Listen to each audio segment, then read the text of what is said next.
soccer back here in Bowling Green, Kentucky, Louisiana Tech.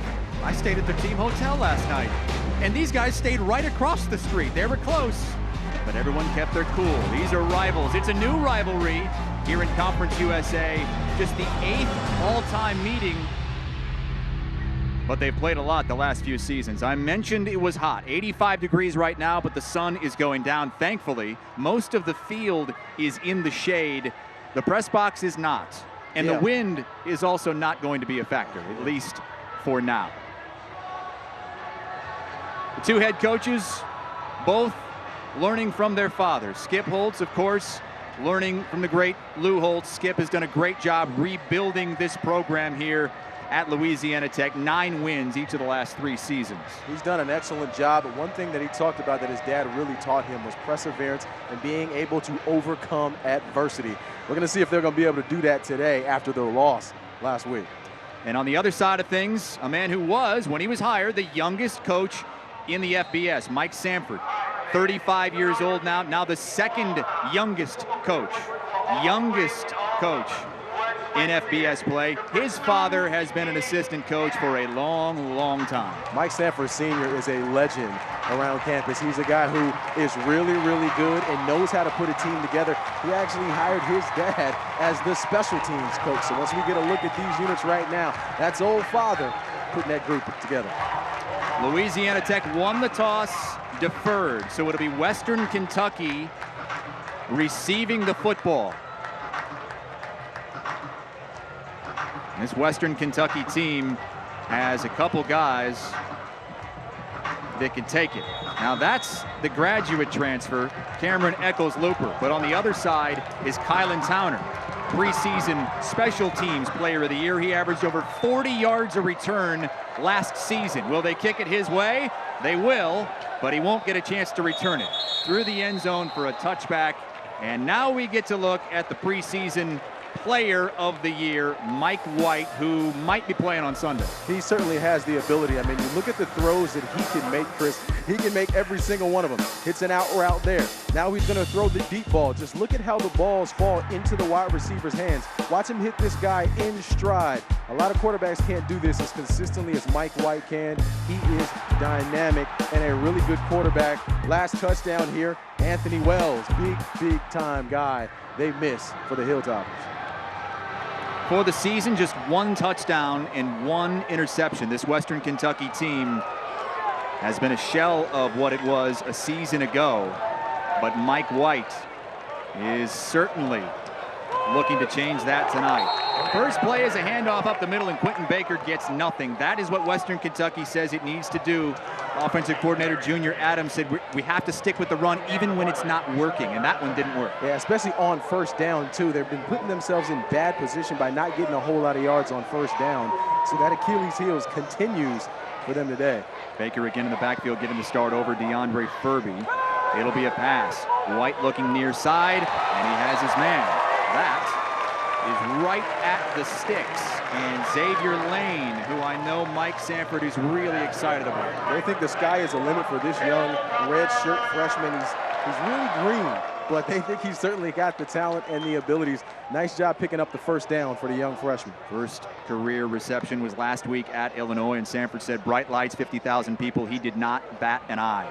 White to throw it off the play fake, has single coverage, and it's incomplete. Off the hands of Xavier Lane, who looked like he might have been a bit surprised at the ball placement there.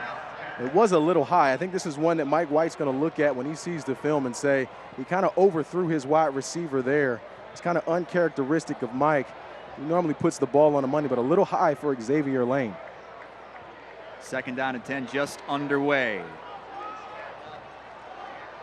Fake handoff again, a little bubble screen, and that's Nicarius Fant. He's a shifty one. He had a great game at Illinois, and that's a good run after the catch. 7 yards they'll give him. He had a career-high 10 catches for 111 in that loss at Illinois. Yeah, he did a nice job here. I love the yak yards, the yards after contact. He's just going to run a bubble route here. And look at the big block outside. Lucky Jackson, who said that he had to get involved and improve. Nice job protecting and blocking on the outside for Lucky. 3rd and short now. 3rd down and 3.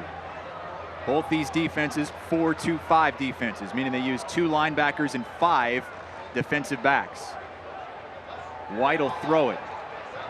And that's caught. Kyle Fortenberry, the tight end, bit of an H-back there, who went in motion, had his first career reception at Illinois, and we're already starting to see these are some new guys. These are some young teams we've had out here. Yeah, a lot of new faces for sure, but you're going to see Kyle Fortenberry, number 42. He's going to run this crossing route.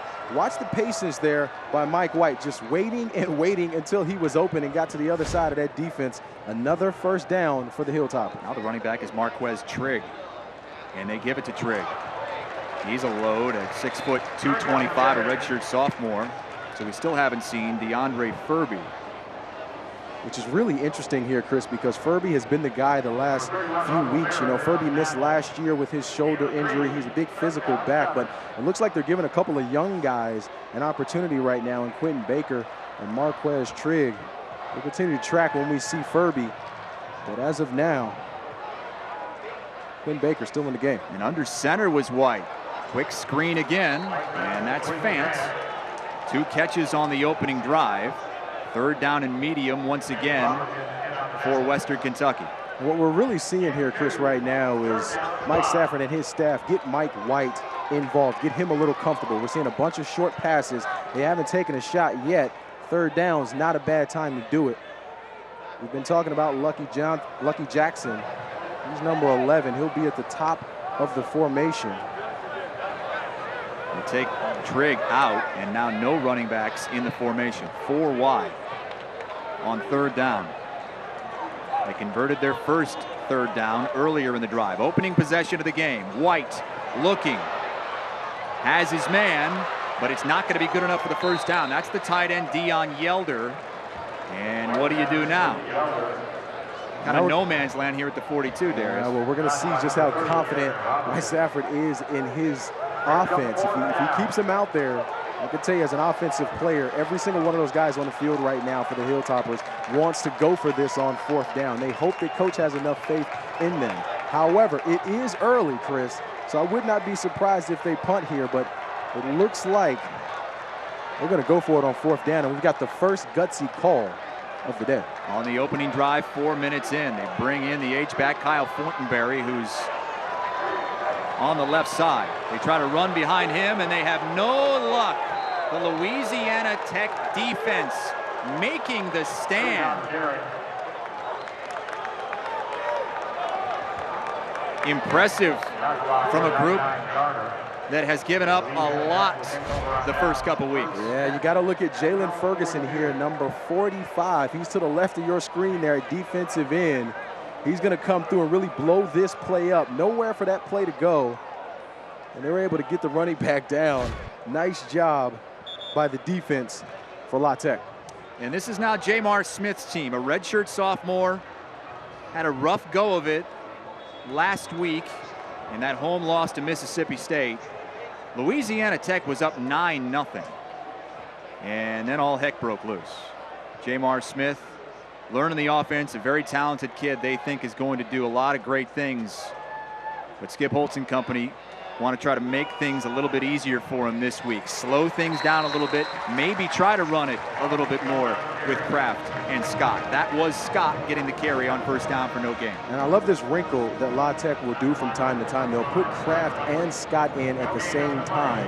That way you have no idea who's getting the football. One guy will block for the other. But you're right, Chris. They're going to have to run the football to take some of this pressure off of their young quarterback. And Scott sent in motion. Scott's the shorter one. Kraft, he can bulldoze as well. 6 foot 222, the senior, sets it up 3rd down and 2 at midfield. Nice run up the middle here, but it's all going to start with this offensive line, Chris. Can they open up holes for these backs to keep the drives alive? Ethan Reed, that time the center, made an excellent block, and defensive tackle Chris Johnson to bring up a 3rd and short.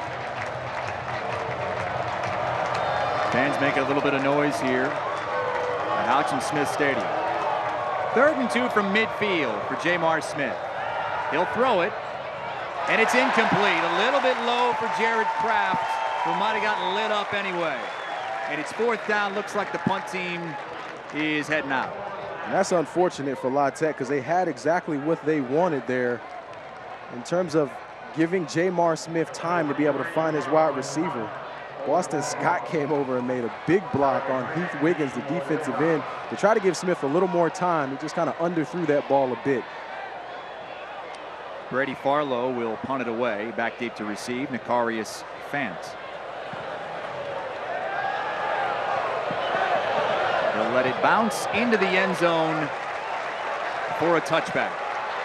2 opening possessions, no points. You'd be real surprised if this was last season or maybe any other season.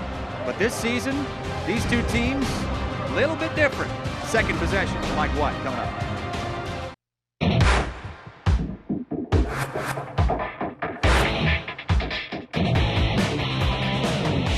Welcome back, Conference USA football and the cream of the crop in Conference USA. Western Kentucky and Louisiana Tech impact players, and we'll start with Jimmy Sims at left tackle. He had a rough week last week at Illinois, but he won the starting job in practice. Yeah, he was exposed. He had a battle this week in practice with Parker Howell, so he ends up getting the nod in the start again, but we're going to see how he responds to that competition. And Jalen Ferguson, the defensive end for La Tech, he's a beast. Watch out for number 45. 1st and 10, and White over the middle to his tight end, DeAndre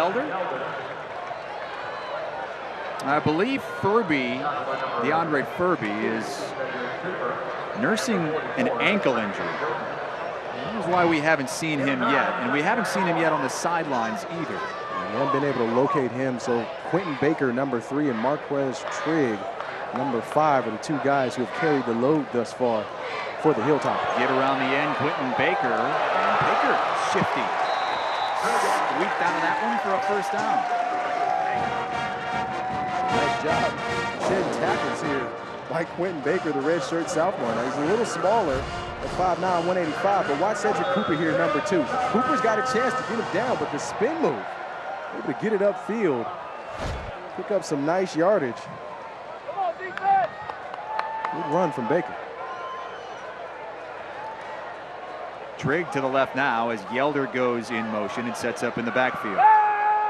Another throw from White, and out of the backfield comes Yelder, who's upended at the 38-yard line after a pickup of 5.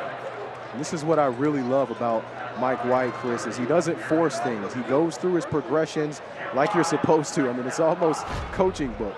But Deion Yelder here, watch him get upended. You got to get low. Keep those pads low. Anytime those smaller defenders come up, they're trying to chop those legs, but a good pickup. Aaron Robertson was the man who made the tackle. That is going to be another 1st down on the screen pass, and there's your boy, Lucky Jackson, who we talked about at the outset. Had a big opening week, 5 receptions for 144 and a touchdown against Eastern Kentucky. Coaches talk about just how positive he has been in terms of bringing positive energy in practice. Mike White is now lined up wide left at the receiver position. Eccles Looper hands it off, and it's a reverse back to White, who throws to Eccles Looper, and that is a loud pickup of 7. that could have been much worse for La Tech on defense, but bringing out the trick plays already come Western Kentucky. He's going to take this snap. You see Mike White on the other side here. He's going to throw this football. Needed to get a little more on it to give him a chance to continue to go upfield. But the trick play is already coming out, Chris. I love it. Not going to complain. It's Conference USA. They love to score. They love to look good doing it. We'll call it a gain of 6. 2nd down and 4. And there's Baker picking the right side of the line and busting through inside the 35-yard line. 1st down, Western Kentucky on a pickup of 16. Oh, I love to see the big boys blocking up front, Chris. This time we're going to be looking at the right tackle, Matt Nord, number 69. He's the one who makes the block that allows Baker to get up the field. Right now, this offensive line is gelling, and I got to tell you, Mike Stafford Jr. is excited because they struggled in the running game last week. There's the end around, and all kinds of running room. Some more trickeration from Western Kentucky. That's the reserve wide receiver, Ja'Cour Pearson. They are really pulling out all the stops right now, Chris. It is happening. Eric Condozer, number 47, is the defensive end to the left of your screen. You see him. He's engaged. It's his opportunity. It's his position to not get outflanked, to not let anything outside him. Because he was engaged and inside, it left a gaping hole on the outside for a big pickup for the Hilltoppers. White quickly out to the right side again. That pass was dropped by Fance.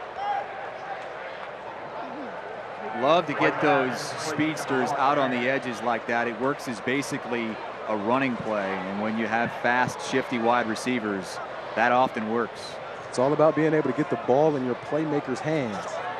So far, we're seeing a lot of that today for the Hilltoppers. The wide receiver, Xavier Lane, is the only receiver near side. Trigg in the backfield, 3 receivers to the strong side of the field. White looks near, it's caught. It's Lane inside the 10. And 4 white shirts pushing back. It's a pickup of 6. 3rd down and 4 on the second possession of the game. The opening drive stalled at the 42-yard line. They went forward on 4th down, and Louisiana Tech stood strong. Tech is really kind of on their heels right now on defense. The Hilltoppers have been doing a nice job of keeping them off balance. Throw, run, throw, run. They're mixing it up, and then they're throwing in the trick plays as well. So right now on defense, for the Bulldogs, they're not really sure where to go or what to do. They're going to have to settle down here and see if they can't get some pressure on Mike White, the quarterback. White up the middle. That's good enough for a 1st down. Didn't need to get a touchdown. Just needed a few, and Marquez Trigg got it. Trigg was a guy that didn't get a single carry at Illinois after getting 16 carries for 61 yards and a touchdown the opening week. Tempo, White keeps it. White looking, still looking, and White will look at 6. It's a touchdown, Western Kentucky.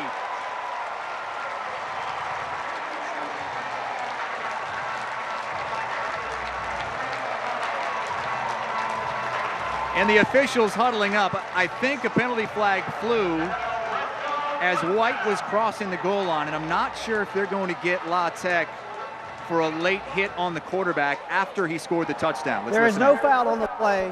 The hit occurred in the end zone and ended out of bounds. So they're going to pick up the flag, but what a drive right now for the Hilltoppers.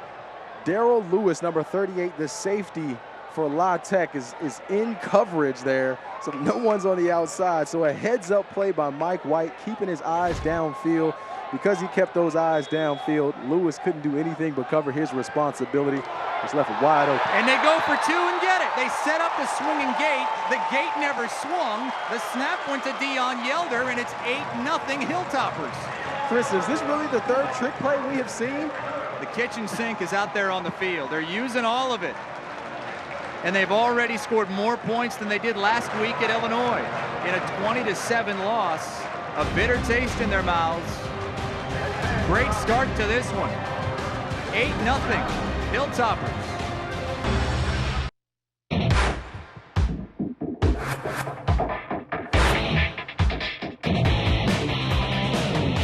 Welcome back into the broadcast. Hilltoppers up 8-0. Trick play here on the 2-point conversion. You'll see Yelder there. He's just going to get the snap from Reeder from the side there. Bulldogs not ready. 2 points. That's just one-on-one, man. I mean, it's one-on-one. If you can't get in and score there against a smaller guy, shouldn't be out there, huh? Yeah, and Dion Yelder, he's earning that scholarship now. Got it in the spring, and he played mostly on special teams until this season, as Louisiana Tech looks to respond. Nice return. Good field position again for Louisiana Tech. They started the opening drive near the 40-yard line as well. C.J. Powell on the return. The regular return man, Jaquise Dancy, is not in uniform tonight, not playing. Yeah, he's out with an ankle injury. So they're certainly going to miss him. But this brings us back to Jamar Smith, Chris. 2nd series right now. Obviously a bunch of time left in this game. No reason to press. They need a methodical drive. 4 wide, only 1 running back, and it will go to him. It's Jared Kraft. Pick up a 3 or 4 on 1st down. I love seeing these pulling guards, Chris. It excites me every time. O'Shea Dugas, number 74, the left guard, pulled that time to make a key block. Tempo from both these teams. It's Kraft again. Got a big hole on that left side of the line behind Dugas and Outlaw. You must love that as a former running back as well, Derek. Keep handing the football off. Let him eat, coach. Let him eat. 3rd down and 2. Jamar Smith making his 4th career start. Had thrown just 43 passes entering the season. Chris, in 3rd down situations is short. They like to look at their tight end hybrid, number 15, Cam McKnight. He's to the left of the formation. Kraft gets the carry and gets the 1st down. Made the first man miss, and he had to.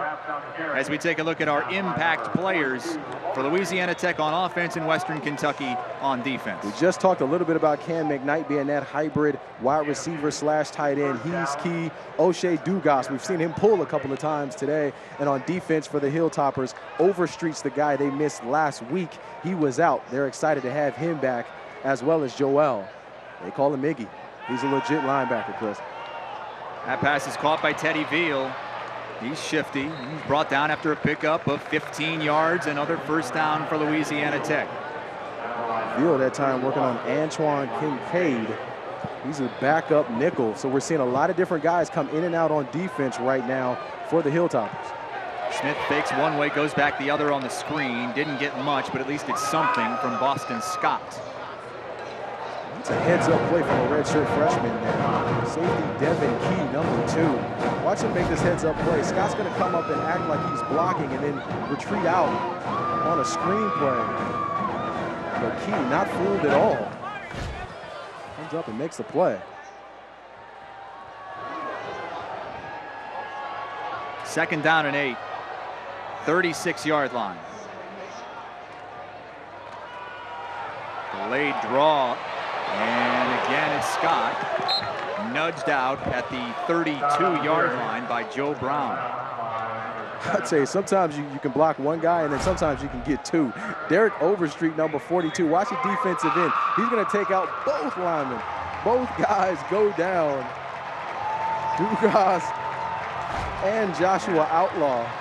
Big time play from Overstreet. Again, Chris, he was out last week with an injury, so he's already having an impact in this game. They love having him back, and they need him to continue to make plays. 3rd down and 3 on the edge of field goal range. 5 wide for Jamar Smith. It's Veal, 1st down. Gets out of a tackle, and he's in the red zone at the 19-yard line. Pick up a 12 on 3rd and short. You always love to get your wide receiver on a linebacker. We got Veal going against Iggy, number 4, the backer. He's just going to run a nice slant route inside, able to pick up the 1st down. If you're a wide receiver, Chris, and you see that a linebacker is covering you, you should be looking for the football every single time. They send Kraft out of the backfield. They swing it to him. Can he get a block? He cannot. Oh, a fantastic job. That is just a grown man's play from Takorian Darden, the nickelback. Darden, what a play here from Darden. He's on Cam McKnight, number 15. He's just going to come up and blow him up into Kraft. Gets him down. That's an individual effort right there. They used to give out helmet stickers when I played at Notre Dame for plays like that. Well, that's one in the film room. Yeah, he needs one. That they're going to be fired up about. Loss of 2 on the play. Smith has all day. Into the end zone, and Veal couldn't find it in time. He got mixed up in a little bit of traffic just inside the 5, lost his footing a little bit, and could not turn around in time to see where that one was heading. That's a missed opportunity right there for the Bulldogs, because Veal would have been wide open had he not slipped and lost his footing. It's bringing up a huge 3rd down right now. You got to remember, the Bulldogs are trying to answer that scoring drive. They really need a touchdown here.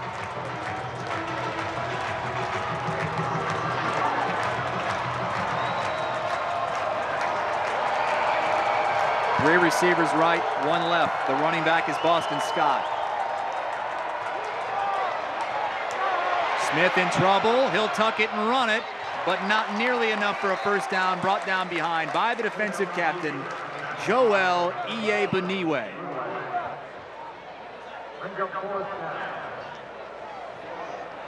Nice job in coverage this time by the Hilltoppers. You see him looking up top.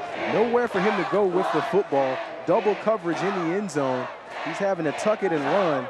But Scott does a good job right there picking up extra color on Jalen Madden. He's up a field goal situation. That's a big-time stop for the Hilltoppers on defense. Jonathan Barnes, a great kicker. One of the best in school history, and they've had a lot of them.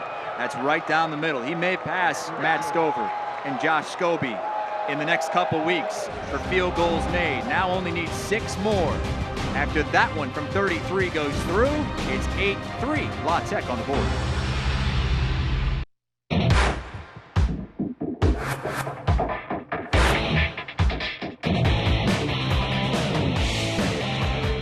Mike Sanford.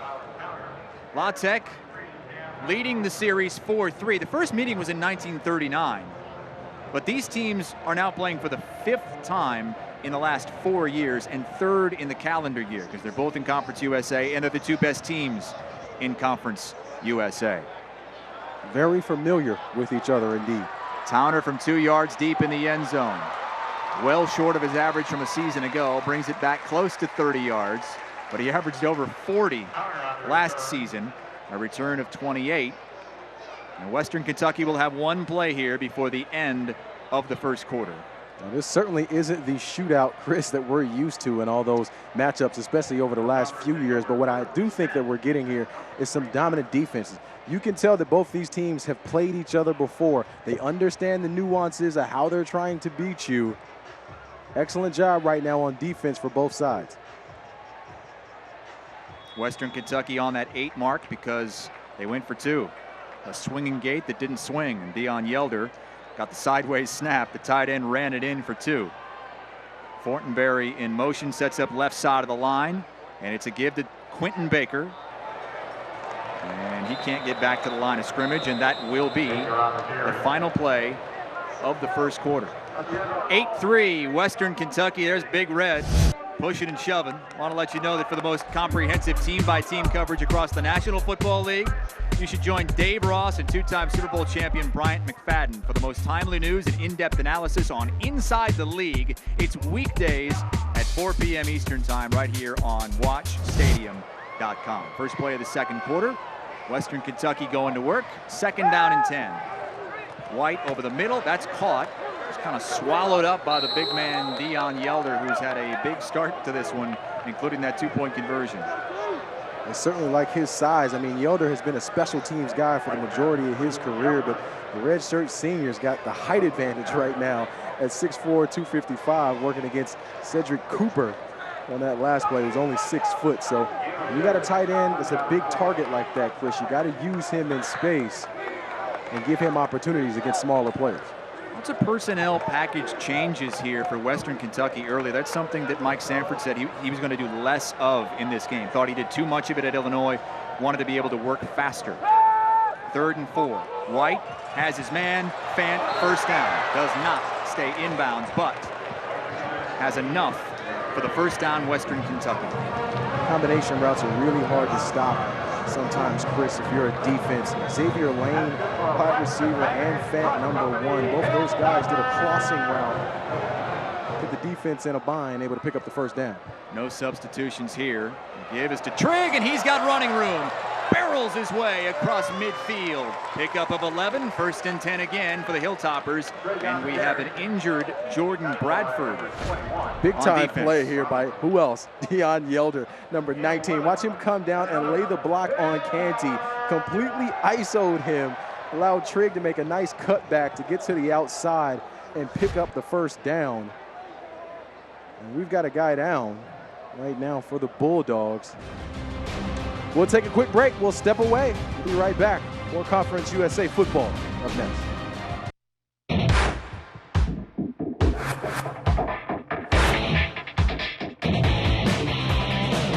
Welcome back, and this is the injury from the last play, and it's Jordan Bradford there, number 94 at defensive tackle. He's the guy you're looking at here. You're going to look at that left ankle. He's just going to get a little too extended on the outside there. Just a little bit of a roll up there for the big man. See if we can't get word of how he is, but since he's out, That means that Cedric Johnson, number 91, the redshirt junior, is going to come in and take Bradford's place. Play resulted in a first down. So Mike White going deep down the left sideline. It is incomplete. Just off the fingertips of Nakarius Fant, beg your pardon, Lucky Jackson. I saw the one, there were two of them. Lucky Jackson, man, 6'1". If he was 6'4", probably would have stretched out for that one. Well, it's also the route here. Lucky doesn't think that Mike White is going to throw it. He kind of slows down a little bit towards the end. That one step of slowing down and decreasing his speed was just enough to make this a fingertip catch. It was an otherwise a good throw from Mike White, but we've seen the first shot come from the Hilltoppers on offense. I like the call, Chris. On first down, you bet. Kylan Towner in motion. Take the handoff. White again looking and finds the running back Trigg. He was looking again deep left, but good coverage from Louisiana Tech. The pickup of 3 makes it 3rd down and 7. I'll tell you, if you're Mike Sanford right now, you're encouraged by your offensive line. Right now, these guys are keeping Mike White's jersey clean. Dennis Edwards is doing well at the center position, and Miles Pate, 63, the right guard, had a nice block on that last play. They're doing good in pass pro. Fant in motion. 2 left, 2 right. White's got to get rid of it. Does. It's Fant, first down. Good recognition from White. Knew he needed to get rid of it with the pressure coming, and Fant was right there. This is what makes Mike White so special. Russell Ferris, number 30, backer. You see him come on the blitz to the outside. White recognizes it, gets rid of the football to his outlet quickly, able to pick up the first down. That's just a veteran quarterback, Chris. It's a guy who's seen it all, done it all. A guy who's been in a bunch of different offenses as well. A credit to him. NFL caliber quarterback, handling all the changes in offenses. And he gives to Quentin Baker, who's cut down. It's Washington made the tackle. Davon, the redshirt junior, he was Conference USA Defensive Player of the Week in the opener, had a couple of interceptions. Makes a nice open field tackle there. And that was the big problem for the Bulldogs last week, was open field tackling, the fundamentals. Coach told us, Skip Holt said, they got to get back to the basics and being able to just get a guy down. Nice job by Washington that time. White looking to throw again. Over the middle, has his man. That's Mike Wandine inside the 5. Well, you praise a guy, Davon Washington, for doing his job and making an open field tackle, and then he comes right back the next play, and he's got a guard, Maquan Dean, 85, one-on-one. You'll see 33 trailing him. Misses his responsibility. Dean's able to catch the football and get it up into red zone territory once again for the Hilltop. 1st and goal, just inside the 3. The give is to Baker, cuts it back the other way. Saw the opening on the right and took it. And Western Kentucky has opened up a 2-score lead. I tell you, Chris, I'm so impressed right now with this offensive line for the Hilltoppers. They are gelling, they're working together. The communication is excellent. Watch Matt Nord here, the right tackle. He's the one who he's going to cut behind. He blocks his guy all the way down, which allows Baker to plant that foot into the ground and get up to the end zone. Ryan Nuss hits the extra point, and it's 15-3. And Western Kentucky sitting pretty right now. Just one drive that did not result in points. That was the opening drive of the game where they went forward on 4th down in Louisiana Tech territory.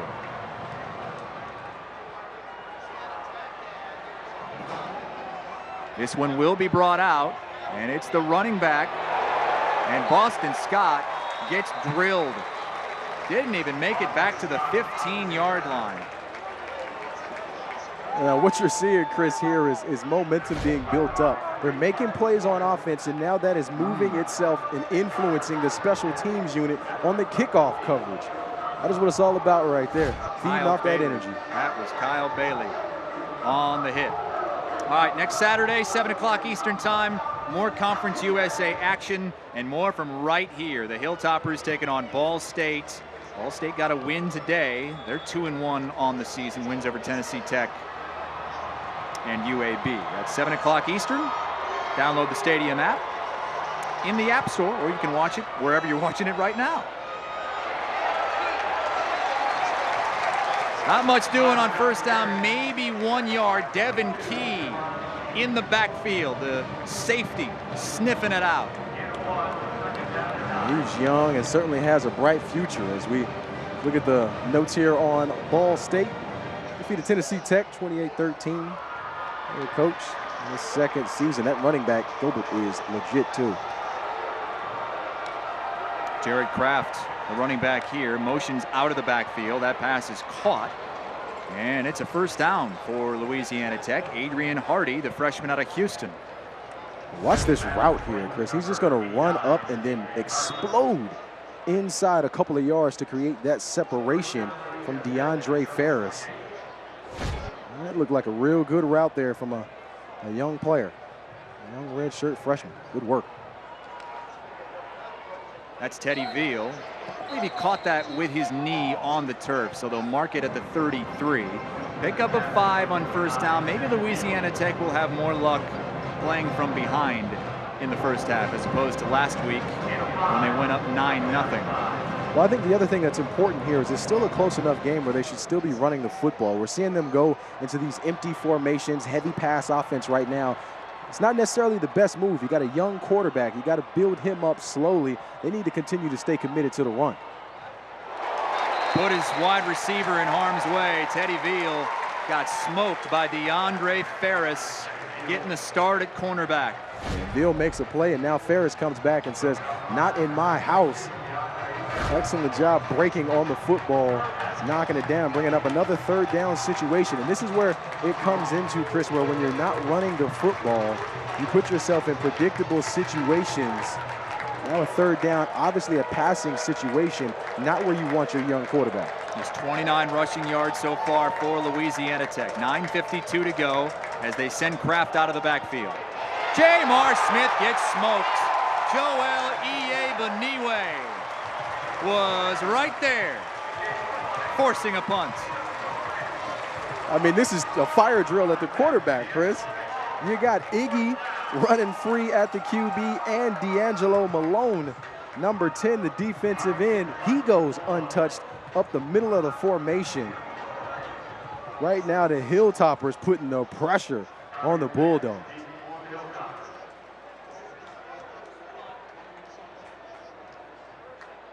Brady Farlow to punt it. And it's Fant rather. Fair catching, juggling at the 39-yard line.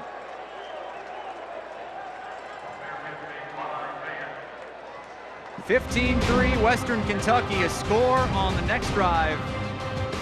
And it could be danger time for the Bulldogs.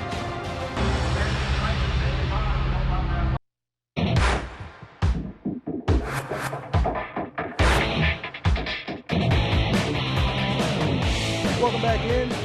Western Kentucky 15, La Tech 3. But what a big-time sack here. Now, what you're seeing here is watch number 2. That's Devin Key. He's going to sneak out. And then who is this trickling in to the left of your screen? That's Iggy.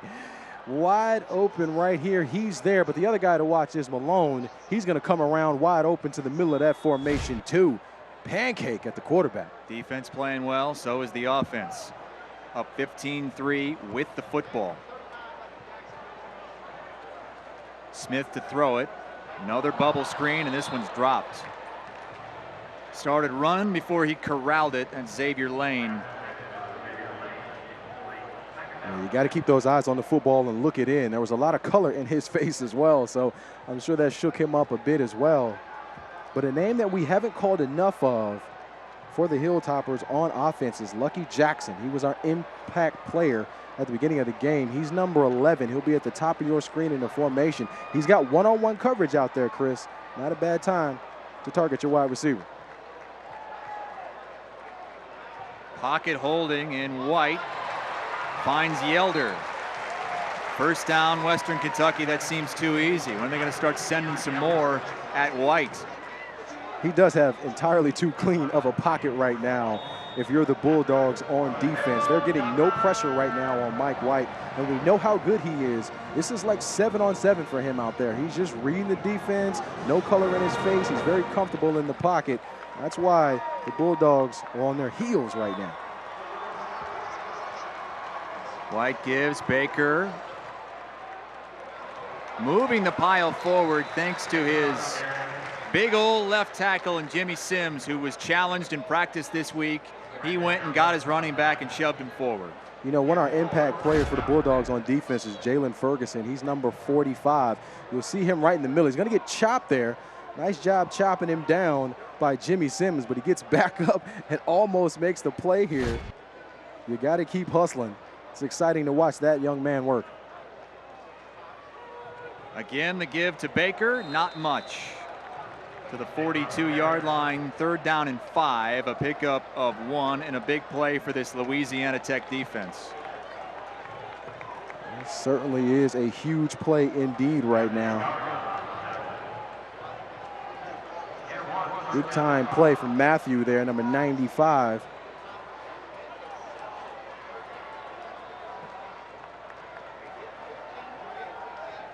Three-man front for Louisiana Tech. And that's all they'll send. White over the middle, and a little bit too high for the little guy, 5'9" Nicarius Fant. But he found that soft spot in the defense. White just couldn't find him. Yeah, that's a big problem if you're the Bulldogs. They go prevent here, only rush 3. They got a whole bunch of backers and secondary defenders in space. And look at this window. A wide open window right there to be able to drop it in to Fant. If we get a little bit better of a pass there from Mike White, that's a big pickup, possibly a touchdown. That's not going to happen often. Mike White misfiring.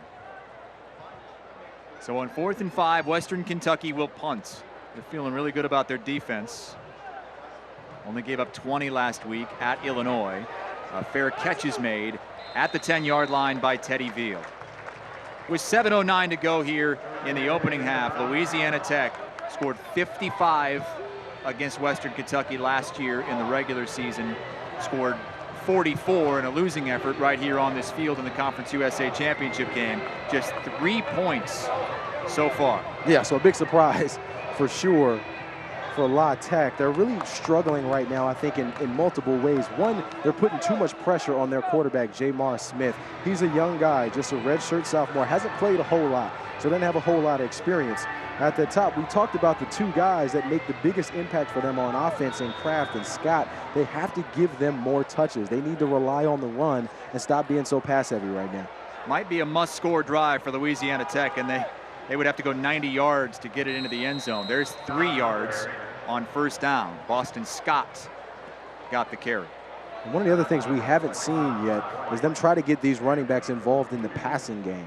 Boston Scott is an excellent route runner and a very nice option out of the backfield. They need to try to figure out a way to use him, whether that's a screen, put him one-on-one in space with a linebacker. He can make plays. They fake to him. The pocket holds, and he's got a man. It's caught.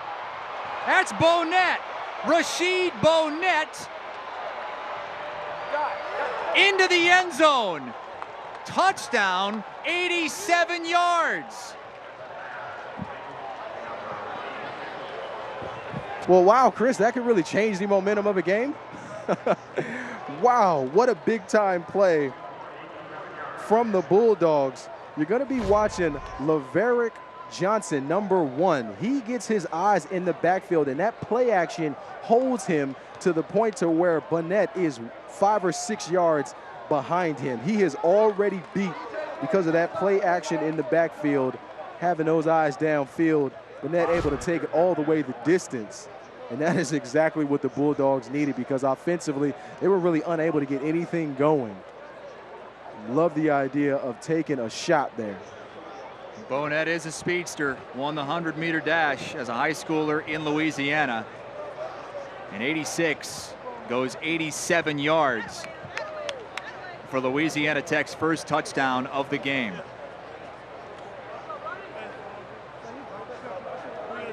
They said that Bonnet was the fastest player on this team. He's the vertical threat. Still a young player, just a redshirt sophomore. Got a lot of time left. They are looking forward to big things from Burnett. Extra point coming from Jonathan Barnes. 15-10. Bonnet all by himself in the middle of the field. Darius, break it down for us, baby. It's just basically a track run. You'll see right here. That's Johnson. He's one-on-one, but watch his eyes in the backfield at this play action. We'll roll clip now. Play action's happening in the backfield. You see his eyes looking, and that one step that he hesitates is what gets him off, and there's just no way he can keep up with the speedy Burnett. He's trailing the entire time. He's out of position. He's really got no chance but to try to take an angle and stop a touchdown, but Burnett was just too fast. So there you go, Louisiana Tech fans. We were looking for some offense. Two plays, 90 yards in 41 seconds. That's how you do it.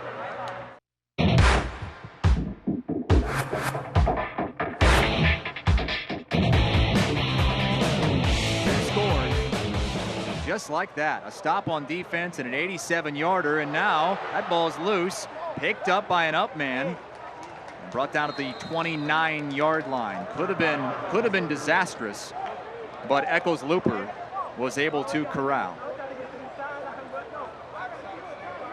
How about Jamar Smith? Jamar, man, really trying to take his game to the next level. And, you know, you have to feel good for him because all the miscues from a week ago, you got to have a short memory in this business, Chris. You really can't let last week really have an impact on what you're doing. They struggled with everything on offense last week. They struggled some here early in this game, but giving Jamar Smith the opportunity to throw the deep ball, take a shot, that's going to bode well for his confidence the rest of the game and the rest of the season.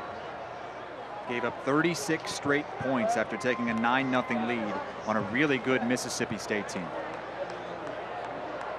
See how the Hilltoppers respond. On first down, it's Baker.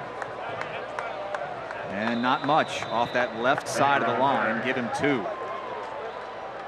Continuing to stick to the run. I love what the Hilltoppers are doing on offense with mixing it up, allowing Mike White some time in the backfield to be able to find his wide receivers, and they're leaning on Quinn Baker. He's already got a touchdown today. They're going to continue to feature number 3. He's to the left of the quarterback. 71 rushing yards so far for Western Kentucky. Came in averaging just 53, one of the worst marks in the country. White left, and it's juggled and dropped. That's second or third drop we've seen. And Xavier Lane had one of those drops in the first quarter. Not keeping his eye on the football as it comes in. Mike White's going to have a nice pocket to be able to throw the ball. I mean, it hits him right in the hands and the chest.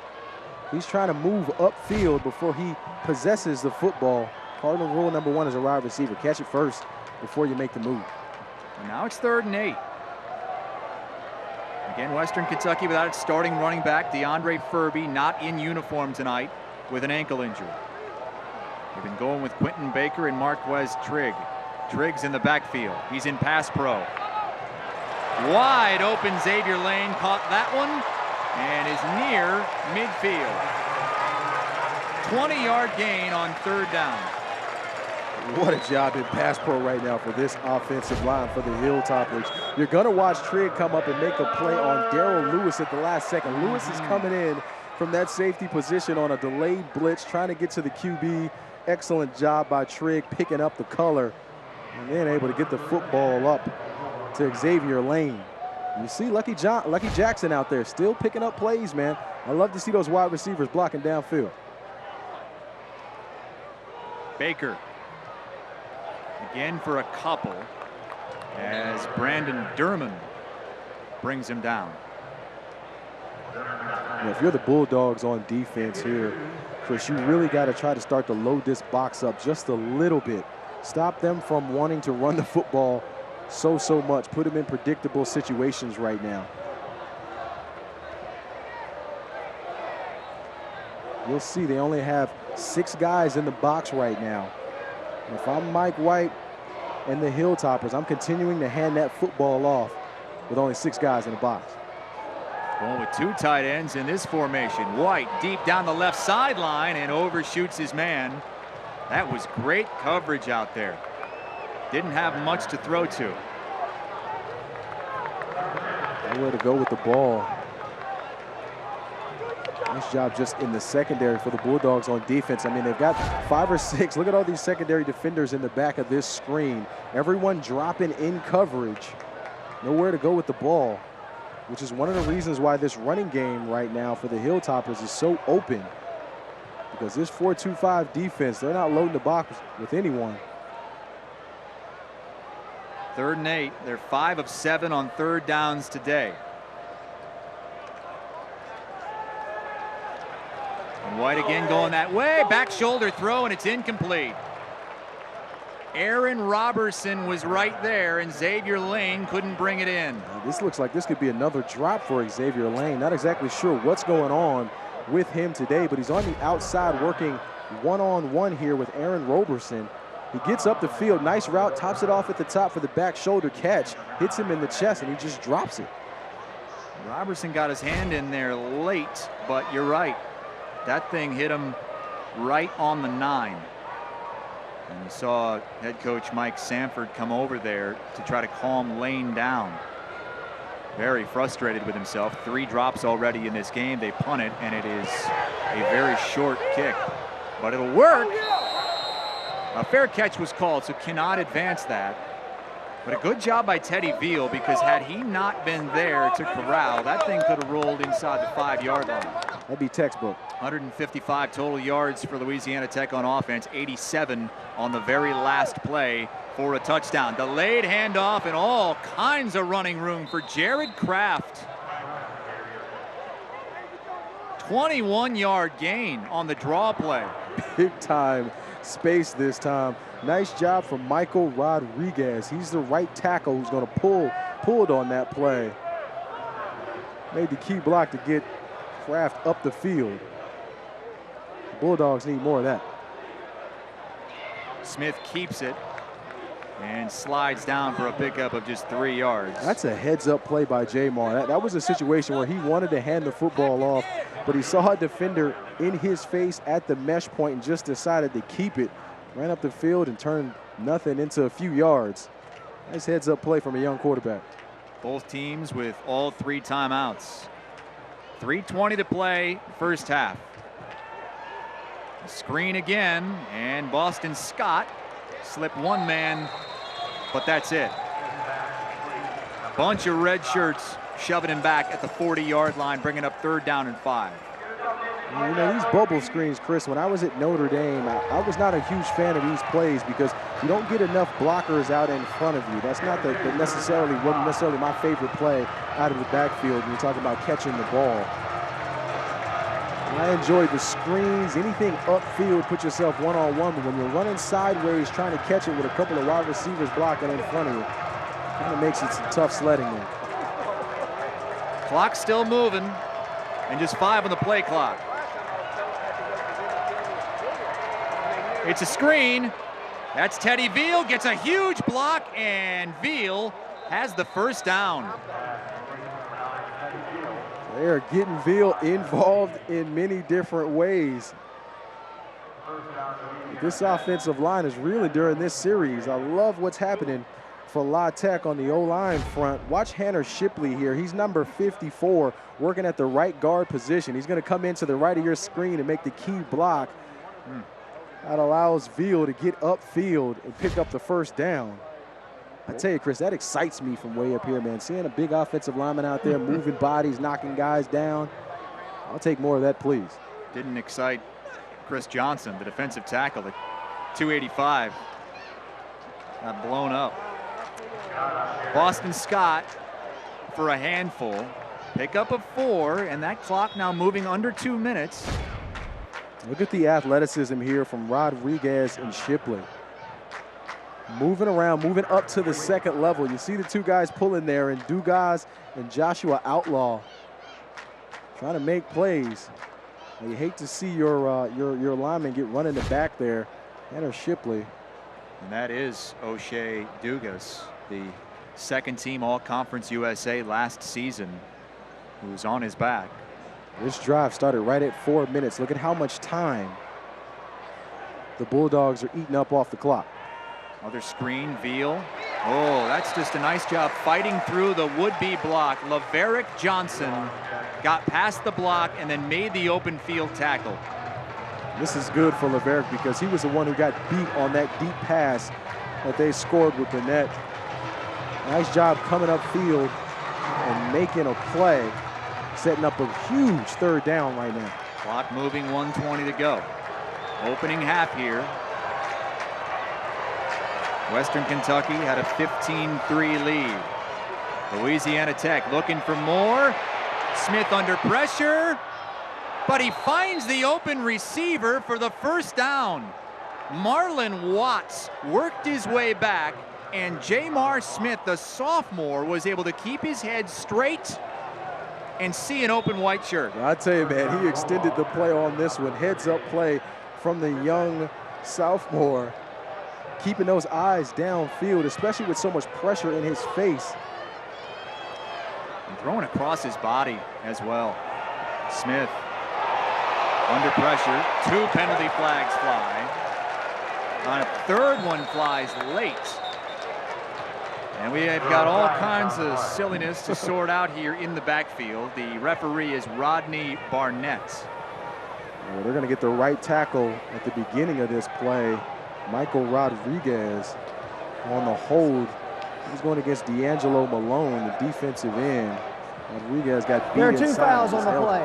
Holding, offense number 75. Personal foul, face mask, defense number 3. Those fouls offset, first down. They get Chris Johnson with the face mask after this hold. Well, you see Rodriguez here. He's beat to the outside, has no choice but to grab cloth and literally tackles D'Angelo Malone. And then here goes the face mask. You see Chris Johnson here. He's going to push back, and then try to grab the quarterback. Inadvertent, didn't mean to, wasn't trying to. Sometimes it happens. So let's just forget about it. 1st and 10 once again, under a minute to go in the opening half. Smith threw behind his receiver, but what an adjustment from Teddy Beal. We've seen Veal with a couple drops today, but not on that play. He found the soft spot in the defense, was able to get down. And now we're seeing the Bulldogs in their 2-minute no huddle. All kinds of room to run again, and he'll slide, and I believe you got to use a timeout here. With 37 seconds, the clock will stop, and Louisiana Tech, after a pickup of 4, will use its first timeout. Louisiana Tech's hoping he's just coming in to maybe kick an extra point. 39 seconds to go, 2nd down and 6, 5 wide. Jamar Smith has running room, but he's cut down at the 15-yard line. Open field tackle, and they needed it. They sure did. D'Angelo Malone there, able to get the quarterback down. Another timeout is used on 3rd and 5. You don't make that tackle, and it's for sure a first down and maybe more. He potentially could have gotten out of bounds, and they wouldn't have had to use the timeout as well. So that's a big-time play from the defensive end. But at this point, if you're the Bulldogs, I think you have to take a shot at the end zone. Take a shot with one of these young wide receivers, Alfred Smith, or get Rashid Burnett back out there. They've also been targeting Teddy Veal, number 9. But they need to take a shot at the end zone here on 3rd and 5.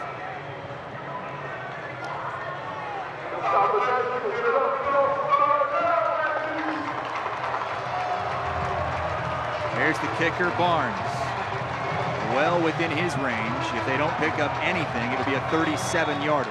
You'll see Teddy Veal here. He's at the top of your screen, number 9. He's the second guy.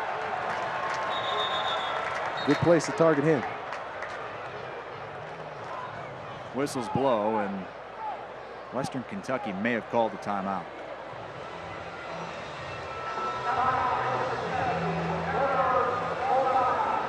Third and 5, 5 wide. 32 seconds to go in the opening half. Throw into the corner of the end zone, and it's incomplete, almost intercepted. His receiver got turned around. That's Bonnet, who had the 87-yard touchdown. The ball went to the wrong shoulder. Yeah, well, it looked like it might have been a miscommunication here. Burnett's on the outside. You see him, number 86. He's in between the two wide receivers. He looks like he's trying to run this upfield almost like a seam. But the ball was going outside like a fade route. He turns around, tries to adjust and make a play. He really had no chance there.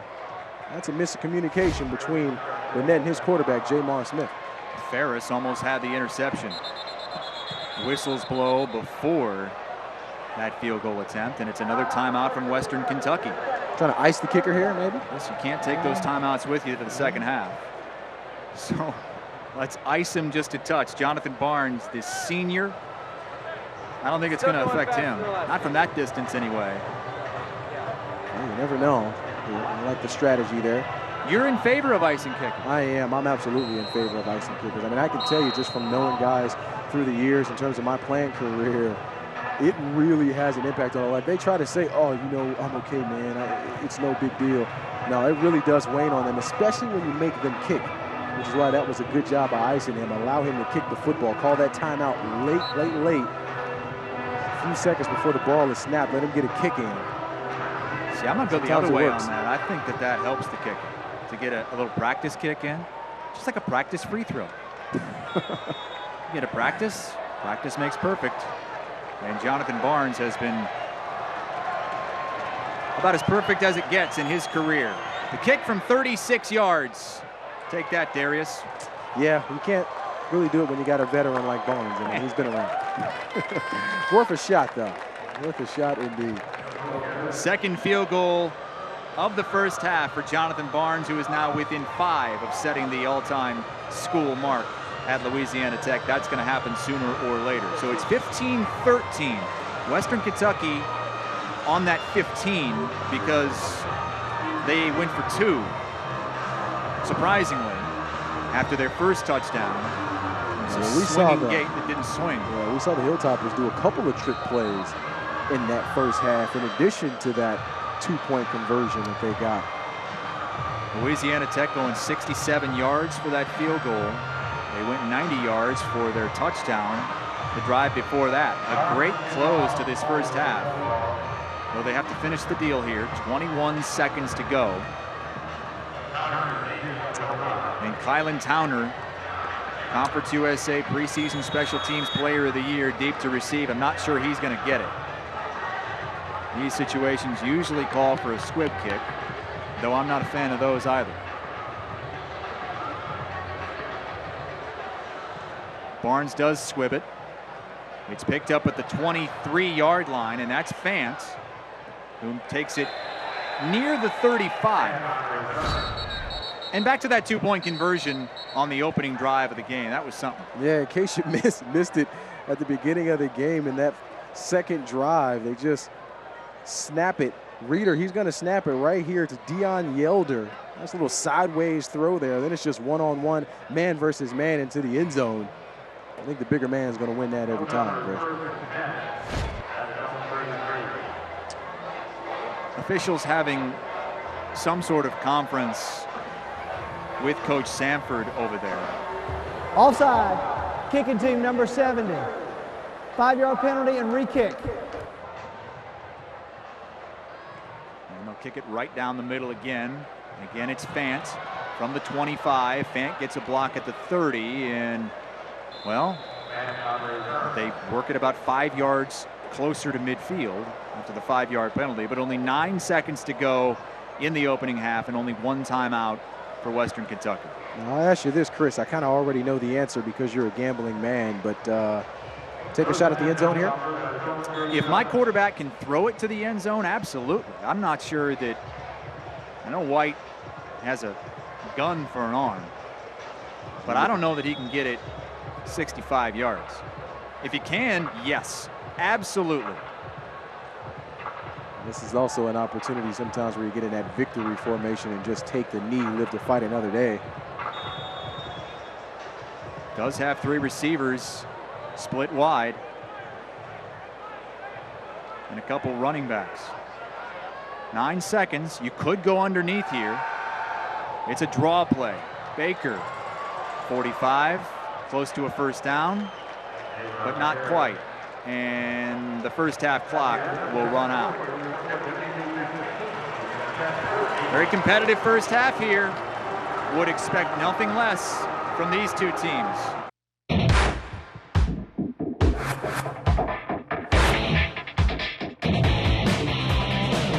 Jamar Smith brought his Louisiana Tech Bulldogs back 10 unanswered at the end of the first half.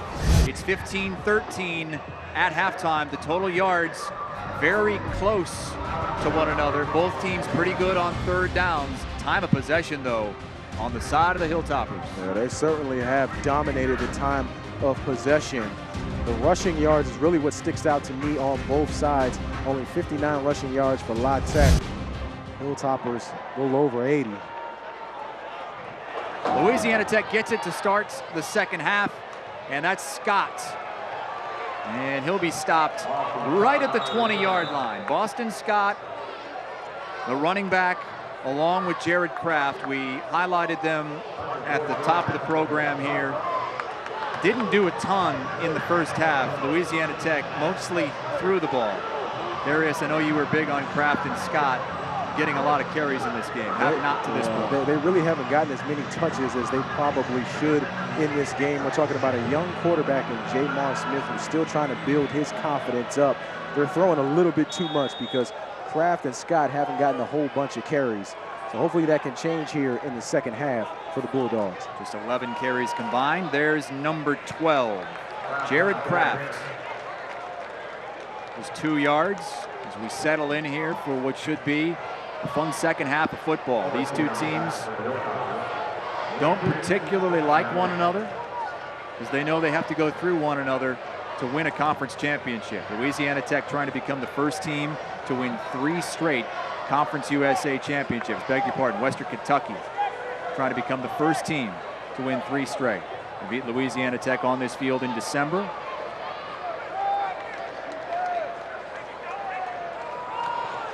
Smith keeps it, sheds a tackler. Made something out of nothing. And they do have a new guard in the game. We saw in the first half where Shea Dugas went down with an injury. Shane Carpenter there. A good job by Jamar Smith just eluding the rush from Heath Wiggins. Wiggins has got to get him down, but it brings up a tough situation right now for a young quarterback. Outside of that one big play, Chris, to Rasheed Burnett, we haven't seen Jamar Smith have a whole lot of success in the year. Tanner Shipley is Carpenter's backup. He's moved over to the other guard position. Smith in trouble, checks it down.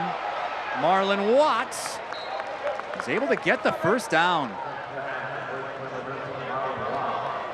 This is 2 excellent plays by Jamar Smith, just avoiding the rush with color in his face. You'll see Derek Overstreet, number 42. He's going to bulldoze the back all the way back, causes Jamar to get out and hit Marlon Watts on the check down. But take another look at this. Overstreet just bulldozing Jared Kraft back into the quarterback. But that's still a good job by the running back, sticking his nose in there. He ain't gonna have it.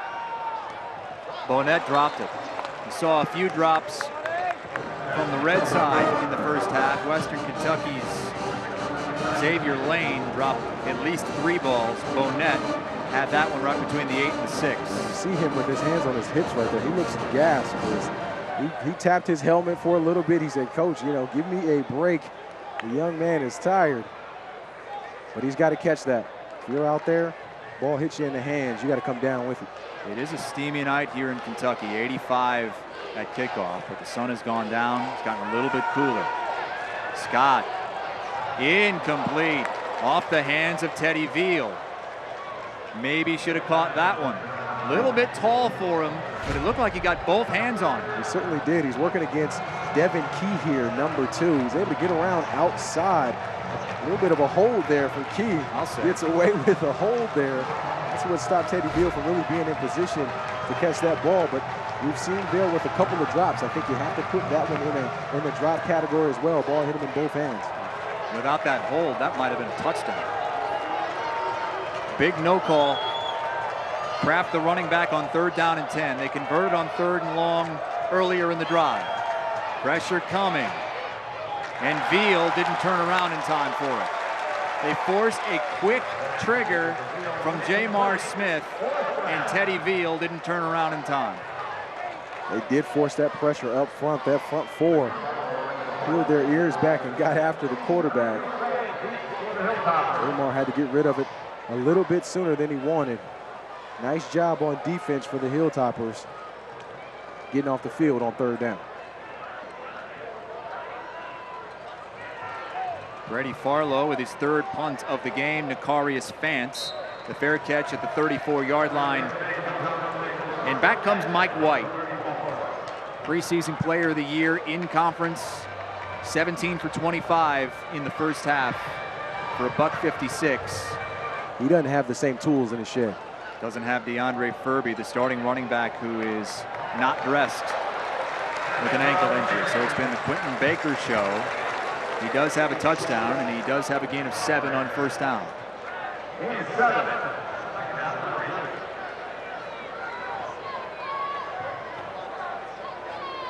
Quickly to the line, but now they'll look to the sideline. The offensive coordinator is Junior Adams. And he said, we really need to run the ball more. We got away from it. That's my fault. And they have run it more tonight. Baker again cuts it inside at midfield. 8-yard gain, another 1st down for Western Kentucky. You got to give Baker credit. He has really done well. But Miles Pate, number 63, watch him make this key block on the backer. Nice job. And then Baker is able to make Demarion King miss the safety and get it upfield, pick up the 1st down. White to throw. And he's hit. Sacked by Jalen Ferguson. This is a guy who's wanted to get White for a long time. He's had to deal with some of the best tackles in college football the last few years, but now he's going to work. Yeah, Ferguson's legit here. You'll see him on the outside. He's working against number 71 or 51, Brandon Ray. One-on-one right there, just hits him, swims right by him, and is able to get to Mike White. Big time play from him. Now this is what we expected to see a lot of. He was one of our impact players at the top. Ferguson's really good. White has Yelder. Dion Yelder, 1st down yardage, 18. Lose 7, pick up 18. I tell you, Yelder has really stepped up today in many different ways. I mean, he is making plays on the outside, working against a smaller DB linebacker, that is Russell Ferris. One-on-one against a big guy like Devin Yelder. Baker moving and shaking. Pickup of 2.5 on 1st down. Chris, if it's me on offense right now, I'm targeting number 19. If I'm the Hilltoppers, Dion Yelder, just, if it's a linebacker covering him, Russell Ferris, he's getting by him. He's getting by Cedric Cooper, the safety that can come down and cover him. He's winning that one-on-one battle every time. White rolling. And that's Lucky Jackson to the 26-yard line. Another 1st down for Western Kentucky. We're seeing the Hilltoppers pick it up on offense, especially in the passing game. Getting up to the ball quickly. Another one of our impact players, Lucky Jackson, making a play. Brings up a good 1st down. They're getting territory right now, Chris. Marquez Trigg in the backfield. Trigg gets the handoff. Not much. It's kind of what Western Kentucky's been doing on this drive, though. 2 on 1st, 10 on 2nd. Yeah, they're certainly mixing it up, really trying to keep the defense off balance.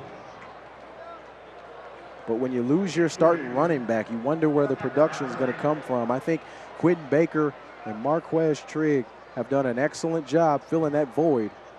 As we see Baker coming back into the game now. They got he and Trigg on both sides, and there goes DeAndre Furby. In that gun show shirt. White to throw.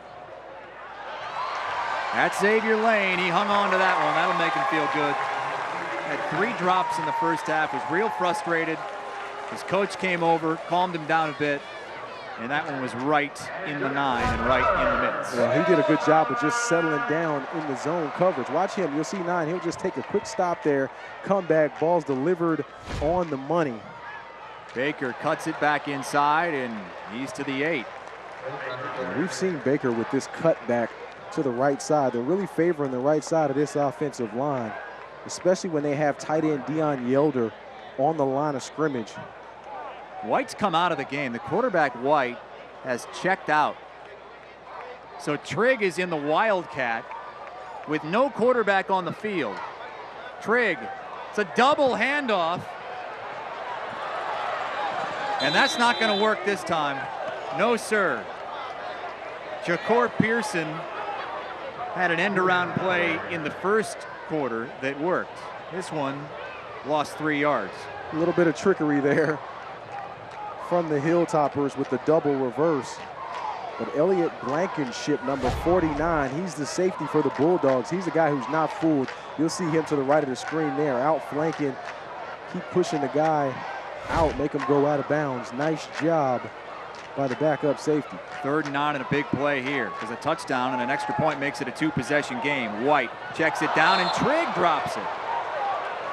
This is uncalled for here, Chris. I mean, you got a 3rd down situation. Trigg had a lot of green grass in front of him to have a chance to pick up the 1st down. And just another drop for the Hilltoppers. I think fans are going to have a problem looking back at that drive to the play call on 2nd down. Double reverse did sort of. 2nd and 6. You lose 3 and then a drop pass on 3rd, and even with this field goal, it's a 1-possession game. This one coming from 30 yards out, and it's wide right. Ryan Nuss misses it. Never had a chance.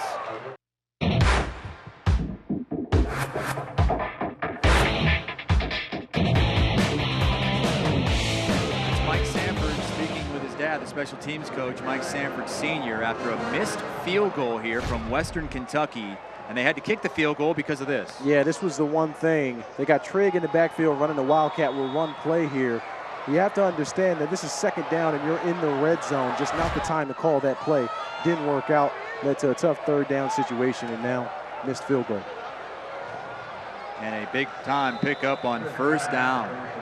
16-yard gain. Bonnett's been the big play man. Had the 87-yard touchdown in the first half. And it's 1st down at the 35 for Louisiana Tech. And that is certainly earning his keep today, flying around this football field, but he's been the biggest target so far for Jamar Smith. They've been clicking.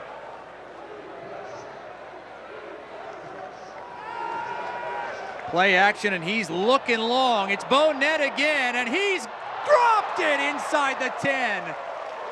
Too many drops tonight from both these teams. That should have been another touchdown. You have to scratch your head, Chris, and say, what in the world is going on? The fundamentals right now, how both teams are lacking it in the passing game is just insane. Bonnett's going against a freshman here, Roger Cray, and he's got him beat from the start. You can tell he's just much faster.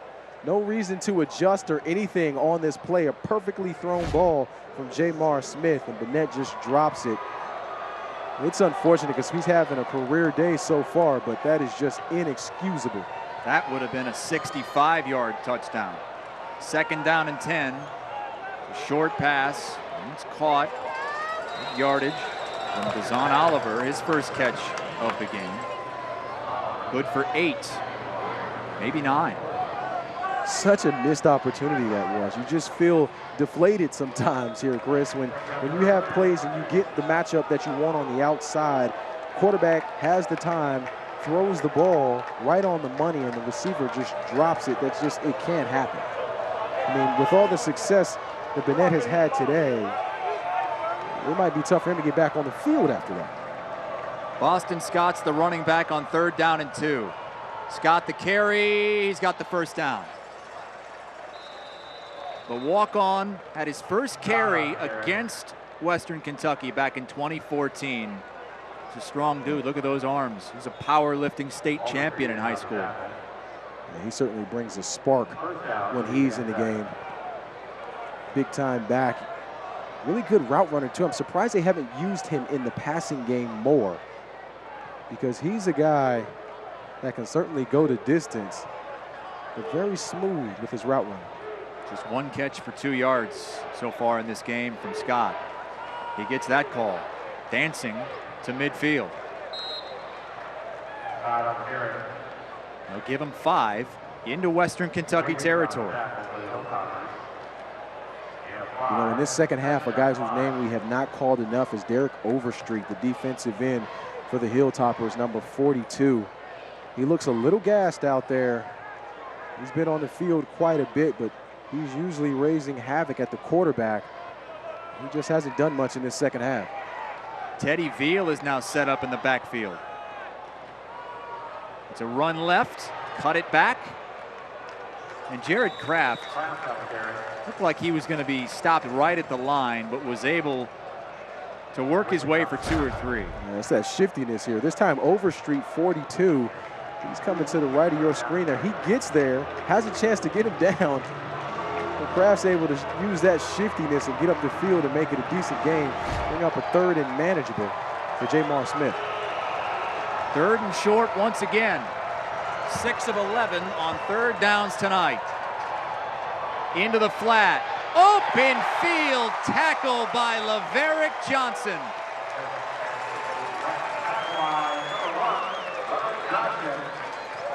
And this was almost too easy for the Hilltoppers on defense. Not a whole lot of creativity in this route. They're just going to run Kraft on a flat route. He's got one-on-one with Laverick Johnson, and Johnson's able to get him down. Nice job on defense, but in those times, Chris, it's imperative. You know, you got 3rd down situation. There's a lot on the line. You can get a little more creative with your routes for the backside of the backfield. And the punt. See if they can pin him inside the 20. They will not. Not a good punt from Brady Farlow, as the fair catch is made at the 22-yard line. So both defenses standing strong in the second half.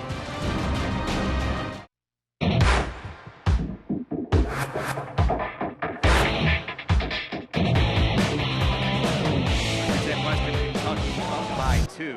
For exclusive access, the latest recruiting news and insider reports from colleges all across America, you got to tune into Campus Insiders with Ray Crawford and former Florida State cornerback Bryant McFadden. Weekdays, 2:30 p.m. Eastern Time. Watch ESPN.com. Watch Stadium.com.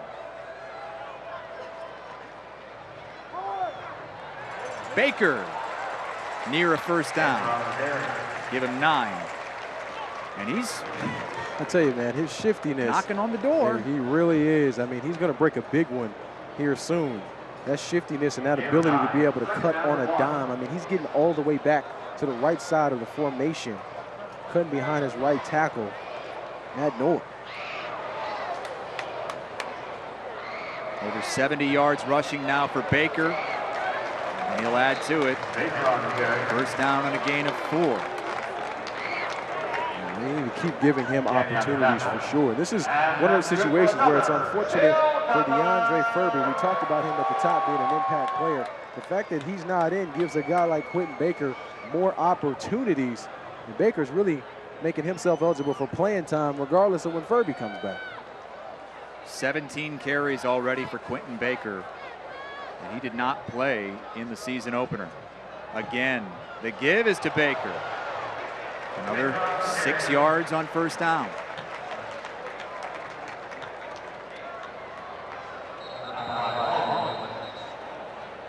We do have a Hilltopper down.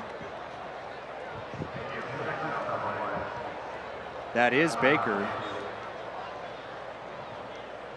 And that would be big. Already without Furby. Baker now on his back. We'll check on him when you come back.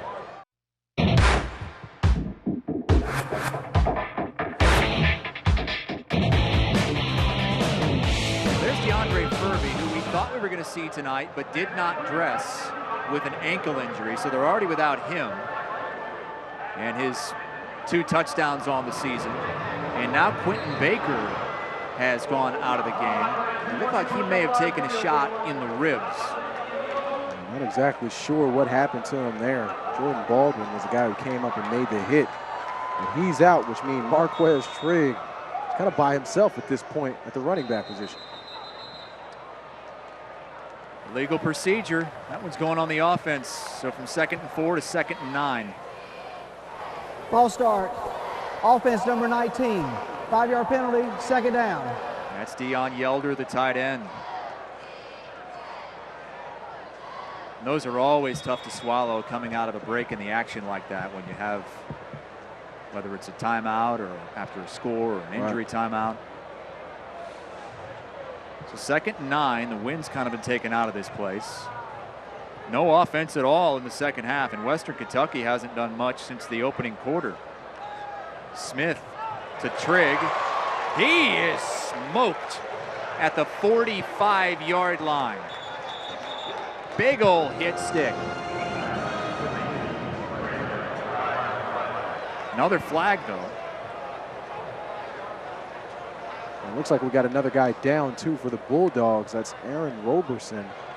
1st and 10, 39-yard line from Mike White. Trigg off the left side. 4 on 1st down. And that's just an excellent job on 1st down. I think that's what the change that the Hilltoppers have made in their offense is that on 1st down, they're getting 3, 4, and sometimes 5 yards out of a running play, which sets up a nice job for 2nd down because now the options are completely open to you. You can take a shot or you can try to run it again and set up a 3rd down in short situation. But 1st down keeps the momentum going. White, another give. Trigg just ran behind the big boy. Another 1st down. They already have more rushing yards tonight than they did in their first 2 games combined. This offensive line and these backup running backs doing an excellent job. You'll see Miles Pate here, number 63. He's the right guard. He's going to pull and come around. See him get up to the 2nd level and seal it off. It allows Trigg to get up to the safety. And more importantly, he picks up the 1st down. Trigg again the call. And Ferguson gets dragged inside the 20. Trigg just took Ferguson for a ride. Wow, the leg strength just unbelievable on that play for Trigg. And once again, Miles Pate 2 times in a row pulling. We'll see big 63, the right guard there. He's moving around. Not moving as fast as he did that first play. Big man might be a little tired, but he's still getting a block in there. But what an excellent effort from Marquez Trigg. Jakari Moses on his first play of the game is into the end zone. 19 yards.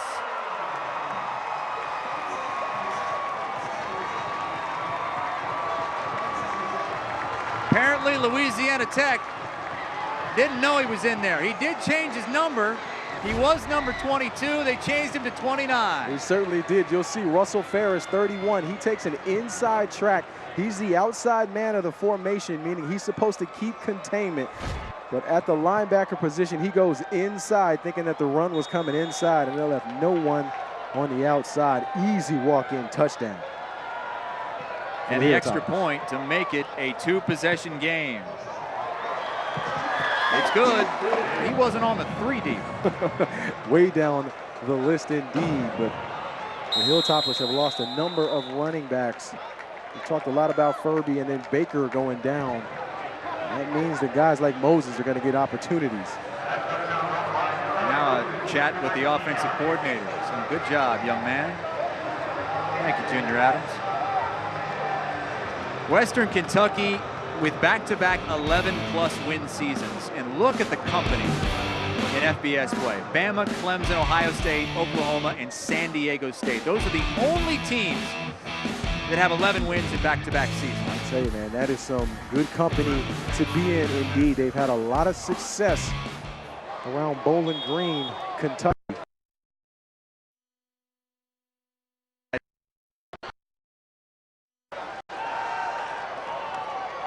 Louisiana Tech needs to respond. That's Veal to the 33-yard line. And that'll be the last play of the 3rd quarter. Only scoring of the second half was in the final minute. Jakari Moses' first career carry, a touchdown.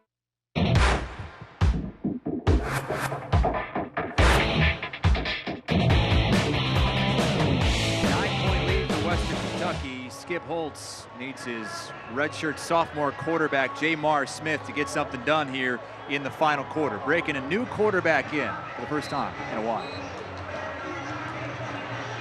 Well, we've been really fortunate and blessed. We've had some great quarterbacks here in the last 3 years, and Cody Sokol and Jeff Driscoll and Ryan Higgins, and they've just been incredibly productive. And the thing about all three of them, they were all fifth-year seniors. And now breaking in another quarterback for the fourth year in a row, trying to break in Jamar Smith, who's a sophomore, very talented young man. And I think Tim Rattay does an excellent job with these quarterbacks. He played the position, he knows it well, and I think he does a really good job of relating to the players and really getting them, because he could say to them, it's like, look, this is what I did when I was here.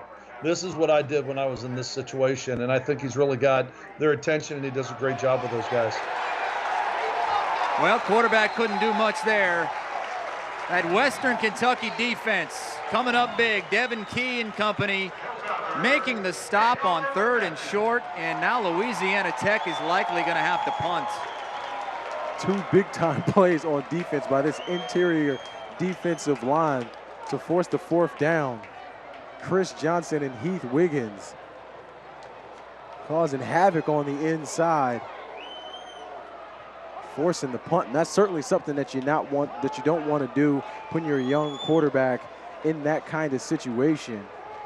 They ran the ball 2 times. They got to give Jamar Smith an opportunity to build some confidence.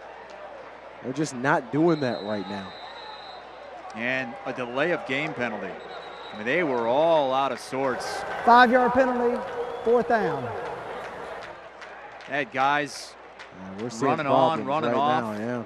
Skip Holtz can't believe it. Fant deep to receive. It's a high snap. Got the kick away, and Fant calls for the fair catch at the 37-yard line. Western Kentucky chance to open things up now. Up 9 with the football.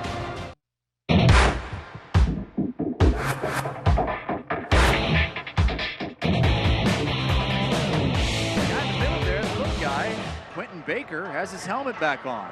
Last time we saw him, he was exiting the field with an injury, and this was that play. Well, you'll see Jordan Baldwin, number 28, come in right here to the right of your screen and hit Baker in that hip area. And he took a serious shot there. He was able to walk off the field on his own. The trainers got a chance to look at him, and exciting for Hilltopper fans. He's back out there because he's the leading rusher right now. He's got 18 carries for 82 yards and a touchdown. They need number 3. Up 9. Baker gets the handoff. Stiff arm, but still unable to get back to the line of scrimmage. Demarion King is the one who got him, and Baker, still holding on to that ball, is in a lot of pain. You have to wonder here too, Chris, if maybe he shouldn't have been out there in the first place. We saw them take his helmet away on the sidelines. He might have been in a little more pain than he was letting on.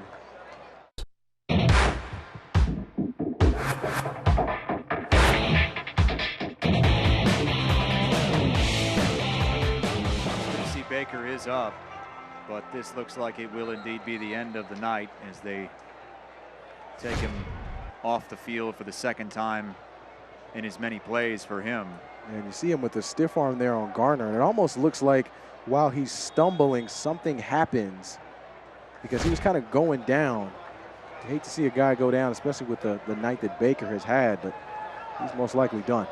White tried to find Jackson. That route was jumped, and that could have been big-time trouble. Amik Robertson was right there. I tell you what, a good pass might have been a pick and might have been a pick 6. Yeah, White got lucky there that he actually misfired, because if he does throw that football accurate to Lucky Jackson, that is an interception taken the other way and possibly a touchdown.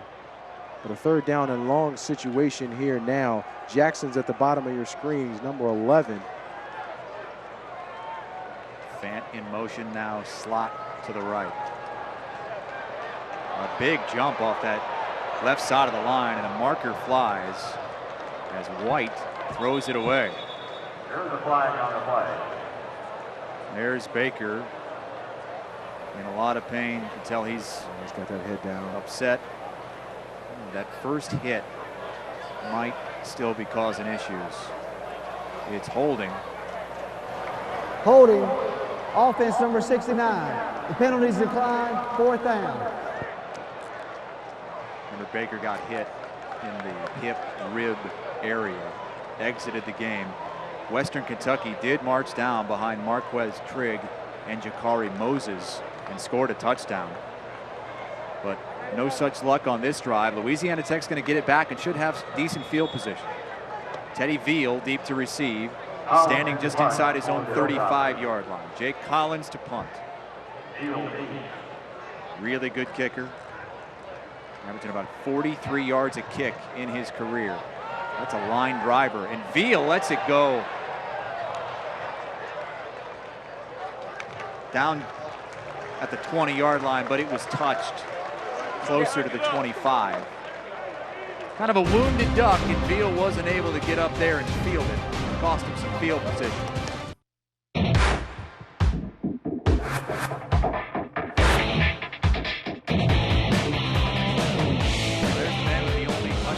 Louisiana Tech in this game, number 86 with an 87-yard touchdown reception in the first half. The only touchdown of the game for La Tech. You take that away, and they haven't done much against this Western Kentucky defense. Yeah, especially in the running game as well, only 69 yards. That was our topic at the open, was Kraft and Scott got to get involved more in this game.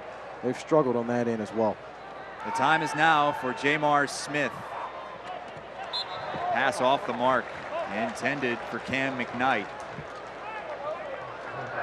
And it really just feels like at this point, under Jamar Smith, La Tech's really trying to figure out their identity. They're still trying to figure out what they do well on offense. It was easy last year with Ryan Higgins. They were a throwing team, but with Jamar Smith, he hasn't had as much success in the first part of the season. They're still trying to find their identity. Oh, Field gets lit up, and there's Derek Overstreet. He filled the tunnel on that tunnel screen. He filled that entire tunnel. He used that wide, big body frame, 250 pounds, big man. Let's see if we can't listen in and hear the hit here from Overstreet, number 42, sniffing out the screen. Making magic happen there. Love to see the big man.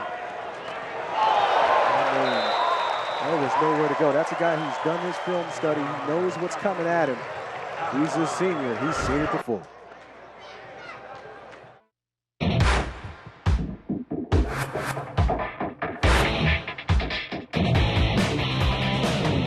Third down and 11. Big play in this game if Louisiana Tech wants to muster a comeback. Jamar Smith in the shotgun.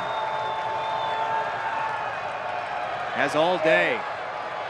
And it's incomplete. Dropped again. Teddy Veal had it in his grasp. It would have been a first down, but yet another drop. Hey, this is insane to me right now, what we're seeing from the Bulldogs.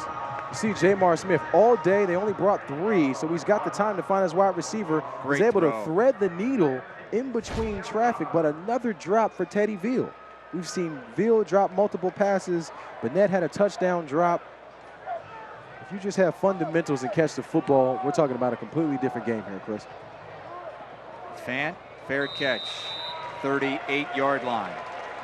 12:02 to go. And time running out on Louisiana Tech because this is a 2-score game. The reason, you got to go back to the first touchdown of the game. Western Kentucky pulled a little trickeration on the extra point. They got 2 instead of 1, and that's why it's on a 9 instead of an 8. Every point counts, Chris. Every single point counts, but you got to give the Hilltoppers credit because what's happening to them at running back, we talked about Furby being out this game with the ankle. Quentin Baker goes out as well. And they're down to their 3rd guy, Marquez Trigg, and Moses as his backup. So they've been decimated at the running back position. Trigg with 8 carries for 41 yards, right behind Mike White. And the give is to Trigg, has a big hole on the right side. It closed in a hurry at the 41-yard line. Pickup of 3 yards on first down. This is one of the things that you'll learn as a back as you continue to get more carries. And you gotta be very vigilant at the point of attack, because Kyle Fortenberry, number 42, the tight end that time, was blocking his guy outside. Triggs got to turn that up. Trigg gets another carry. And is about 3 yards short of a first down. So another big play for this Louisiana Tech defense on 3rd down and short. You have to understand, too, right now for the Hilltoppers, they're trying to milk this clock as much as possible. Not as much time off the clock. But if you're a gutsy man here, Chris, we talked about Lucky Jackson, number 11. He'll be at the top of the screen there. I don't think this is a bad idea to take a shot. 3rd and 3, clock ticking, under 11 minutes to go. Fortenberry in motion, now sets up right side of the line. They will throw it. And it's caught. That's the tight end, Yelder, and it's a first down. Yelder's the man who scored the 2-point conversion. He's having quite the day, Dion Yelder is, but this offensive line is equally having an impressive day.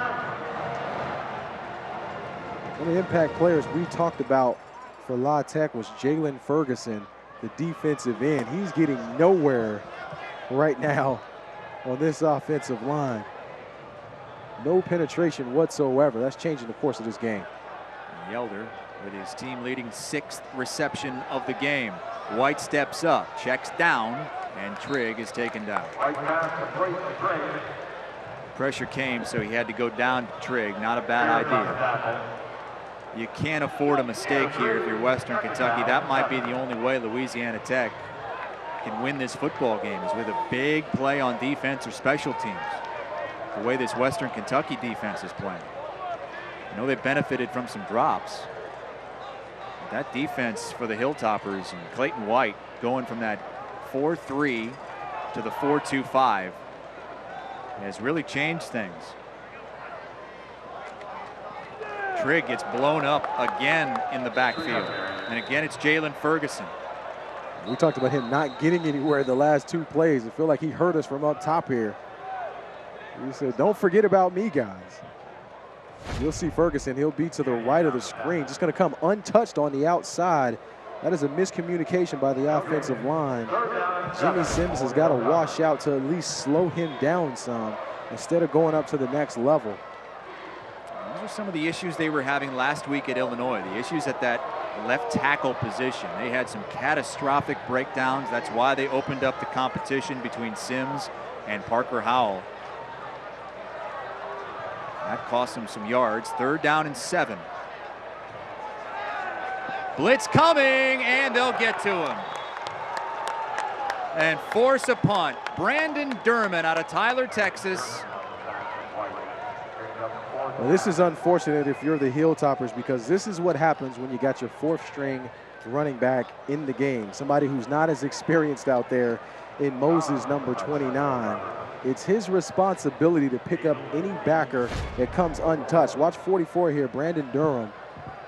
Where is Moses? The Moses, he ran out on a route instead of staying in to protect his quarterback. Do you have to realize that as a running back that the blitz is coming? He's got to realize that that's his man. That's his fault in protection. Good kick. Veal on his own 10-yard line. Pushed back. So they'll have to go a long way. Western Kentucky says they have it. The officials are saying, no, you don't. Now, the only touchdown of the game scored by Louisiana Tech came from 90 yards away. It's a 2-play, 90-yard drive. And the ruling on the field is that the punt returner's progress was stopped before he lost control of the football. It's not reviewable. Next week, again, right here at Western Kentucky. Ball State out of the MAC is in town. Ball State's 2-1. Western Kentucky trying to get to 2-1. That's next Saturday right here on Stadium and right here in this stadium, Houchin Smith Stadium, at 7 o'clock Eastern Time.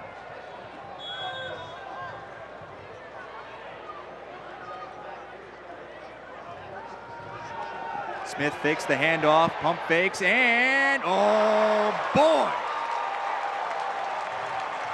What an athletic play by DeAndre Ferris. That was close. This is a young quarterback making a mistake here. You cannot throw this football up.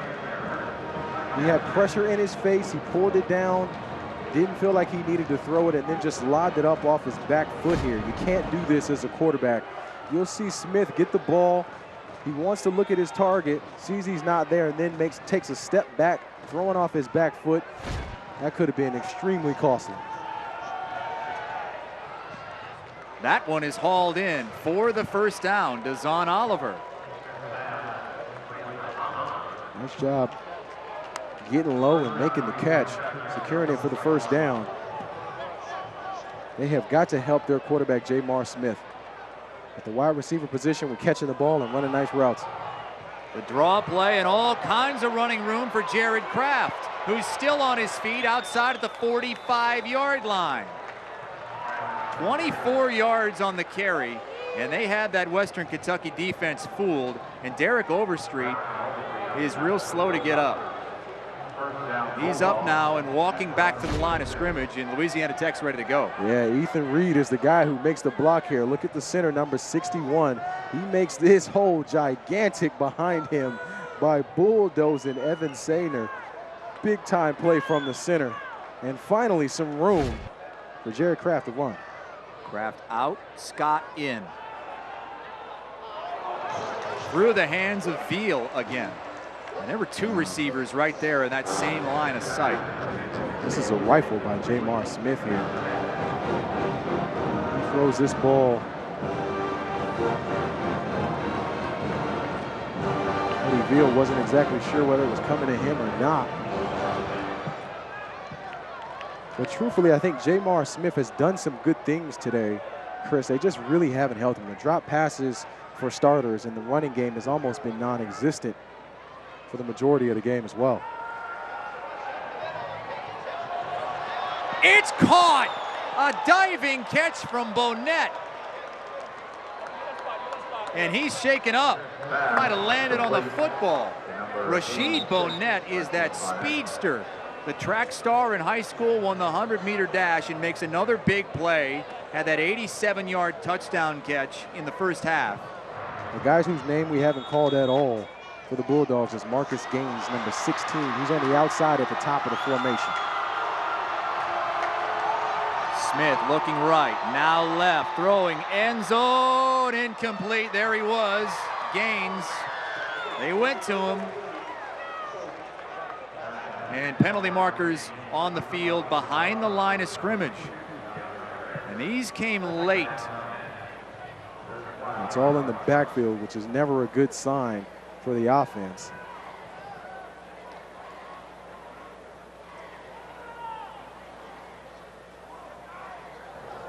Personal foul, roughing the passer with targeting. Defense number 42. The play is under review. They're going to review this. That's big twofold, because that would mean Derek Overstreet is gone. He'd be out, ejected from the game. Watch him. He's number 42 at the end of this throw.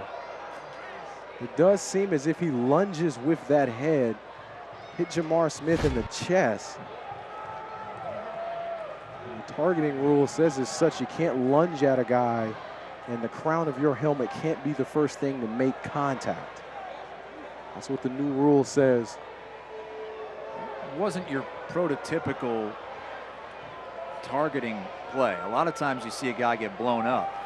Smith stayed on his feet, so it didn't look too bad. He didn't take a lot of the brunt, but he did launch himself, so to speak. I'm not sure that when they review this is my opinion, that they say he's not going to be ejected. You got to go all the way down, put the headset on the other 20-yard line, and get this thing sorted out. Well, I mean, by rule, at least if you're just looking at this, it certainly fits the definition with the launch and the crown of the head being the first thing to hit. I don't know that the rule states that it's got to be a gigantic hit. Definitely doesn't state that. Doesn't say that. A guy's got to be laid out. The rule is just as stand. See if we can't take another look at this, Chris, but he's pleading his case to the back judge there, and that's not going to matter. This is in the hands of the replay booth now. And here he is. He's at the top. Kraft misses on the block. It's just kind of hard to see from that angle as to whether or not. Now, again, the hit is not huge. I'm going to disagree with you. I think that's roughing the passer, no target. No targeting? That's what I would have called, and that's what I think they should call. But you're right. The first thing that does come into contact with Smith is his helmet. He doesn't bring his arms either with the hit at all. That might have been a product of not bringing the arms. I'm talking about might be a product of trying to pull back at the last second, maybe, and to not tackle him. But you'll see him to the right come in and just lead with that head. It's close. I would not. I would not. It is call close. That target. It is very, very close in terms of the rule. And this is why it's so tough. Darius has it as targeting. I have it as no way. Just by rule, to me, it looks like it's targeting, but hopefully, for the Hilltoppers' sake, it is not, because they need Diedrich Overstreet.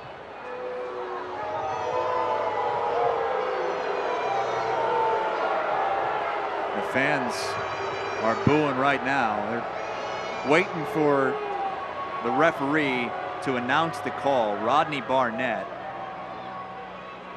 And they would have to overturn it for Overstreet to be able to stay in this game. After review, the ruling on the field is confirmed. Number 42 is disqualified. And the fans saw the replay. They're seeing what I'm seeing. They're probably thinking what I'm thinking. Wasn't a big hit. Darius, though, I'm not going to argue with you that he didn't hit him first with the helmet. It's just but the rule. I would not have called that target. And that actually just brings up an interesting point, though, Chris, is, should they add something about the severity of the hit to decide whether or not a guy should be ejected? Because it really looked like Overstreet was trying to pull back and not deliver such a crushing blow to Jamar Smith, but by rule, that is the call. So now it's first down and goal, 8-yard line. The fans back into this game.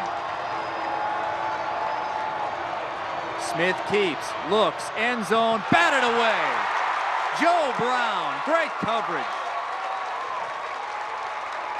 What a terrific play on the ball here from Joe Brown. 1-on-1 against Cam McKnight. Trying to go over that pylon. Knocks the football down. We'll see if the Hilltoppers can't get another stand here.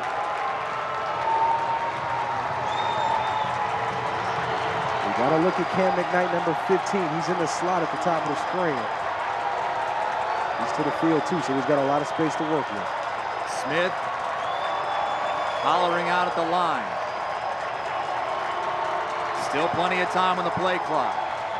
It's a quarterback draw, spins away, and he's down inside the 2-yard line. That's a little creativity for you there, Chris, from the Bulldogs on offense. Moving Kraft around in the backfield. Jamar Smith reading out defensive coverages, changing the play at the line of scrimmage. You like to see that out of your young quarterback. Now on 3rd and 2, they bring the big package in. And it's going to be a touchdown.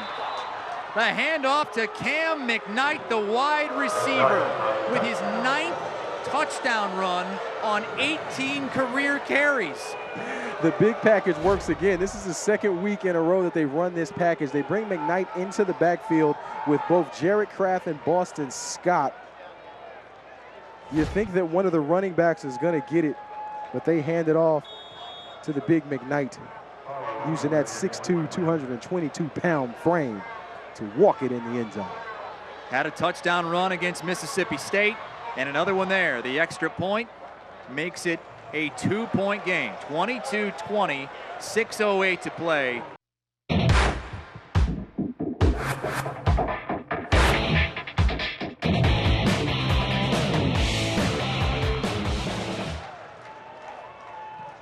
It's a squib right down the middle. It'll bounce at the 5 and into the end zone. Now, what's interesting right now for the Hilltoppers, Chris, is this is moments when you really want to run the football. 6 minutes left in the game, you're up 2. You want to take up as much time off the clock as you possibly can by running it. The problem is right now is that the Hilltoppers are on their 3rd and 4th string guy. So how much can you really lean on that at this moment? DeAndre Furby didn't dress. Quentin Baker injured in this second half. Doesn't look like he'll return. So Marquez Trigg will be the one man in the backfield. Jakari Moses, who has the touchdown, may also get some looks. But he had a blown pass protection the last time out that resulted in a sack. White to throw. It's caught. That's Lucky Jackson. 9-yard gain on first down. Nice job and nice route there. You can tell the timing. They've worked on that play quite a bit because right when Jackson came out of that break, that ball was in his stomach. White 24 for 34. Jackson has 3 of those receptions for 26 yards.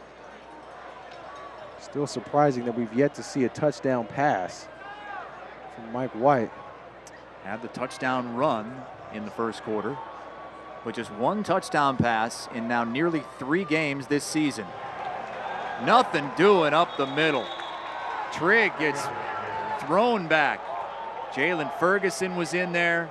All the big daddies were there. And that'll bring up 3rd down. This is a big time job out of front here. Ferguson and Garner, number 99. Garner's the first one to get there. Nowhere to go. Big time play. Tough 3rd down here for Mike White and company. That was on 2nd and 1. They lose 3. Deontay Gardner had a good week of practice, moved up to 2nd string, and he's getting some important snaps here. Late in this game, under 5 minutes to go. White to throw. It's caught, but it's short of the first down.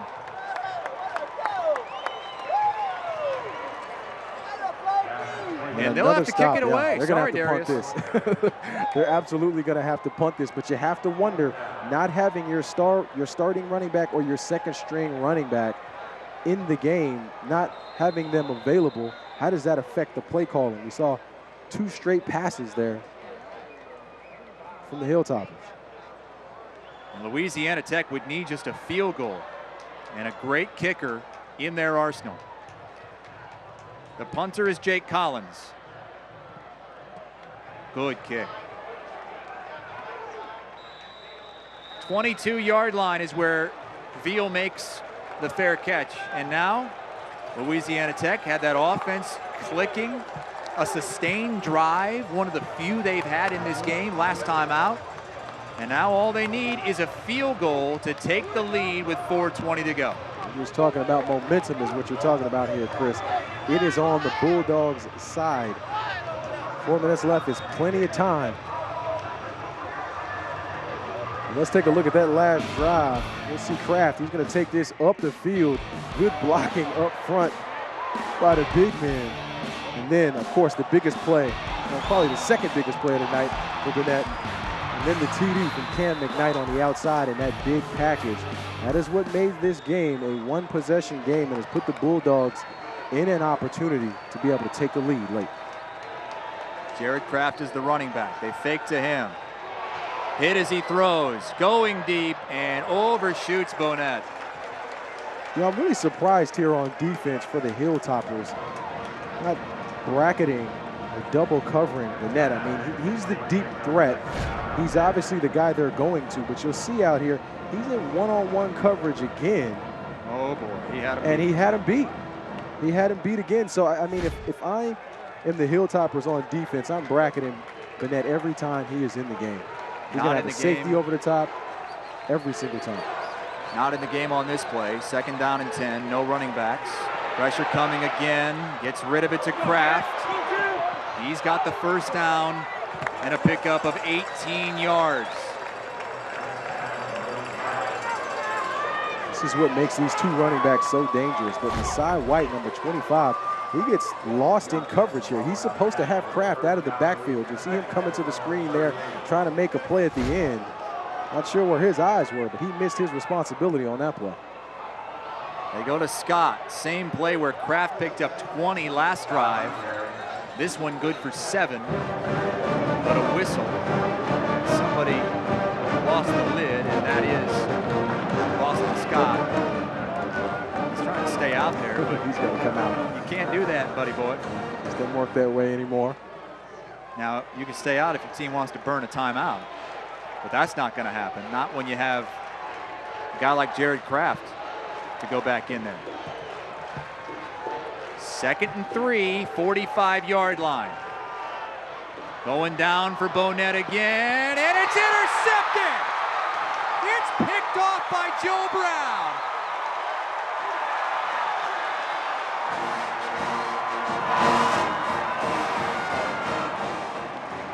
The biggest play of the night, Joe Brown, one-on-one with Rashid Bonnet. You know, Bonnet has won this matchup quite a bit today here, Chris. We've seen him streaking down the sidelines and up the middle of the field, wide open 2 and 3 steps. But this time, Joe Brown does an excellent job of just running with Bonnet. He's in front of him, not allowing him to get to the football. He almost boxed him out like getting a rebound there. Makes a play on the football, stays in front, turns around, finds the football quickly.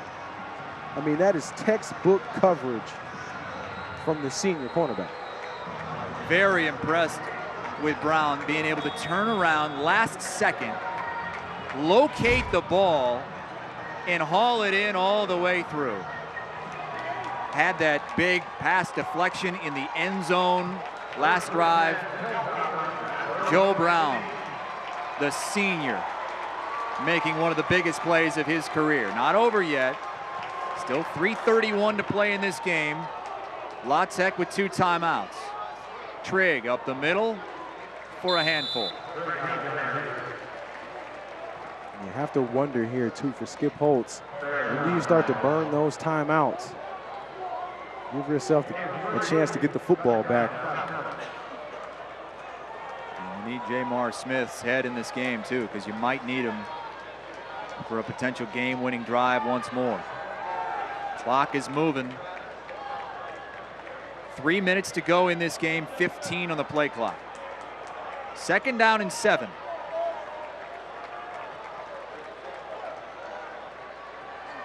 The running back is Trigg. He gets it, and he gets pulled back. Kadarian Mason was the first man to get him. Another one of those young players Mason is that they're excited about on defense. Just a sophomore, played a lot as a freshman last year. Haven't called his name enough today, Chris. Well, that was a big play there, certainly. The next snap will come around 2:05 left in this game, and Western Kentucky still hasn't used a timeout. Got to think that Mike Sanford and offensive coordinator Junior Adams will put this one in the air and try to get a first down. They will, but he's sacked. And it's Ferguson. Jalen Ferguson.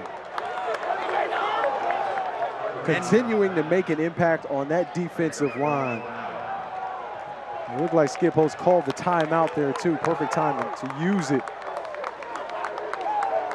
But he's a big time player. You'll see him on the edge here. He's just going to come off clean, working against Jimmy Sims, the guy who has struggled. Oh boy. He has struggled tremendously the last few weeks. Jimmy Sims has, and that's just more evidence of it. But I mean, he's going against one of the best in Conference USA. First team All-CUSA in 2016. Set the single season sack record with 14.5 sacks, and that was just a bull rush. And now they'll get it back with 2:03 to play. Mike Sanford will have to punt it away. That left tackle position, I mean, you have to understand here, Chris, too, the guy who was playing left tackle for the Hilltoppers last year was a name you might know, a guy by the name of Forrest Lamp. So when you lose a dynamic player like that, someone else has to step up, and Jimmy Sims has just truly struggled through the first part of the season. Lamp, a 2nd-round pick by the LA Chargers. And they miss him. So with 2:03 to go, a punt is coming from Jake Collins, standing just inside his own end zone. Pressure coming, and they almost got to him, but that is a beauty of a kick. 38-yard line. What a kick and great coverage. That could have been disastrous as Louisiana Tech nearly got there.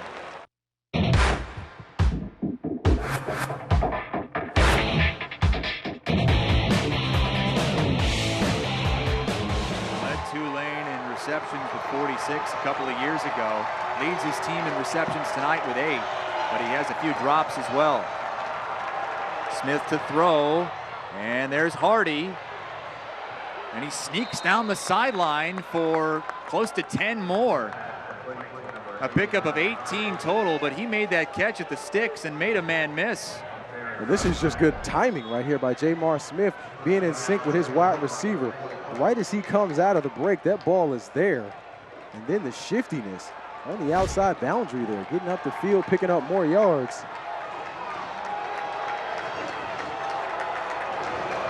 One more first down away from being in potential Jonathan Barnes territory. This is not a bad place to call a draw or run the football. You want to milk that clock a little more if you can. 1:43 to go. It's caught by Veal. Spins out of a tackle. Veal to the 26-yard line. And they are in field goal range with 1:36 to play. Veal really trying to make up for those drops with some strong hands here. Jamar Smith has a clean pocket, delivers a nice pass. Smith makes a guy miss, is able to get up to the second level. But anytime you have your slot receiver, Teddy Veal, working against Iggy, a linebacker, you suspect that your wide receiver is going to win that battle every time. And Western Kentucky calls its second timeout. So it'll be 1st and 10, 1:36 to play. The ball is at the 26-yard line. So if they do nothing more, they would be able to attempt a 43-yarder. Jonathan Barnes, the kicker, one of the all-time best in Louisiana Tech history, already has a couple tonight. He has a long of 45 on the season. He missed from 52. That's his only miss of the season. Well, the biggest struggle that you're going to have if you're Skip Holtz right now is how conservative do you want to be? There's still a minute and a half left in this game. You've got a dynamic running back in the backfield, and Jared Kraft. Hand it off to him a couple of times. See if he can't get this ball a little closer.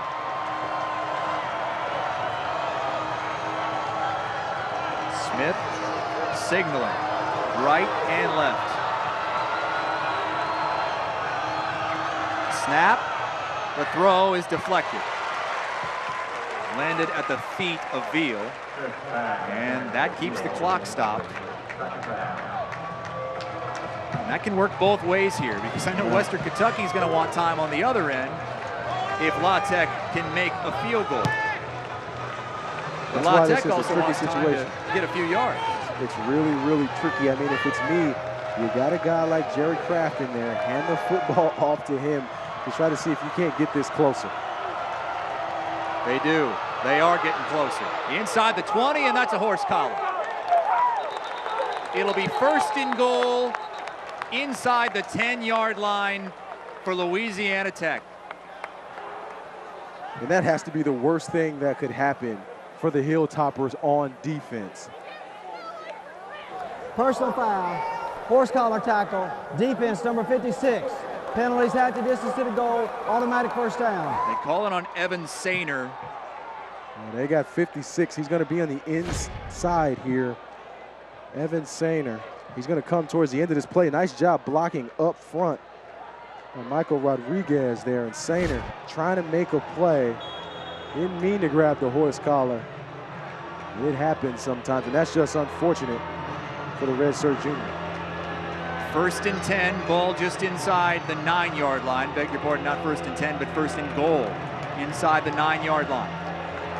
The big package is in again, Darius. Big package is in. They got both Kraft, Scott, and then McKnight in the backfield.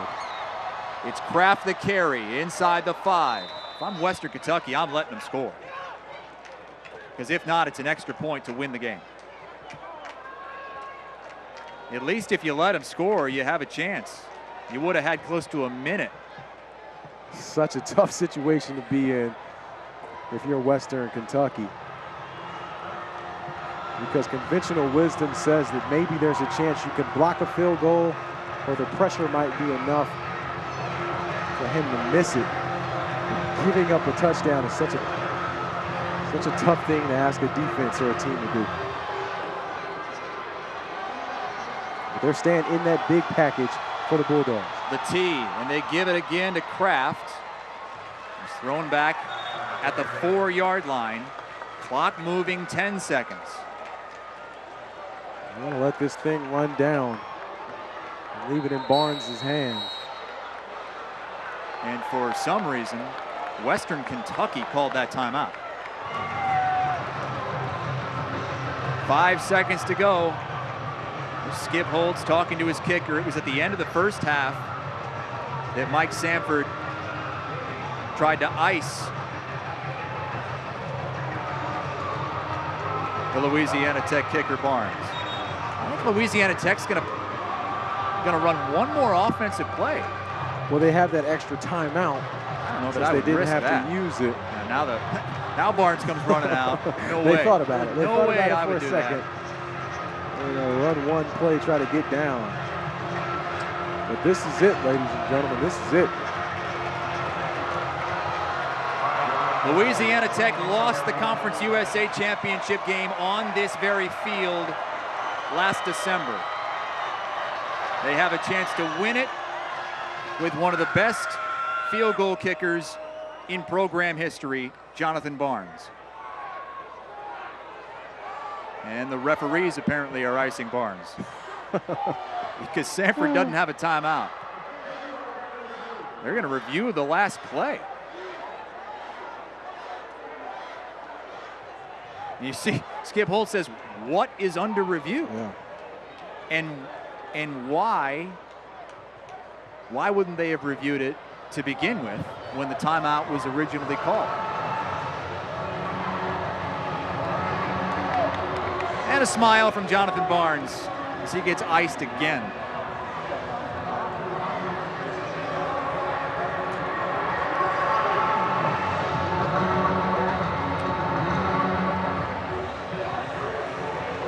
The Secret Service down there trying to hear the replay official.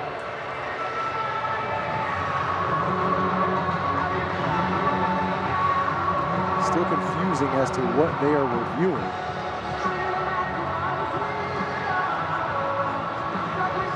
Being told that they're looking at the clock. Well, it was 3 seconds originally before the timeout. And then when we came back from the timeout, there was 5 seconds left. This is exactly what the refs and the replay official is looking at. The tee, and they give it at the 4. Remember, the timeout was called. How are you going to figure out when the timeout was called? I didn't see Sanford run down there It ran down to 3 until seconds. there was 3 seconds left. And now we have 5, so maybe that's what the conversation is about.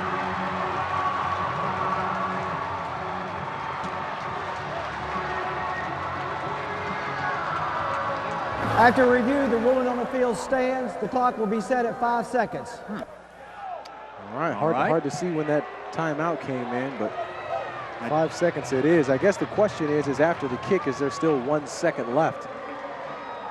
If it's 5 seconds versus 3 seconds. And they just made the announcement that Louisiana Tech has 1 timeout remaining.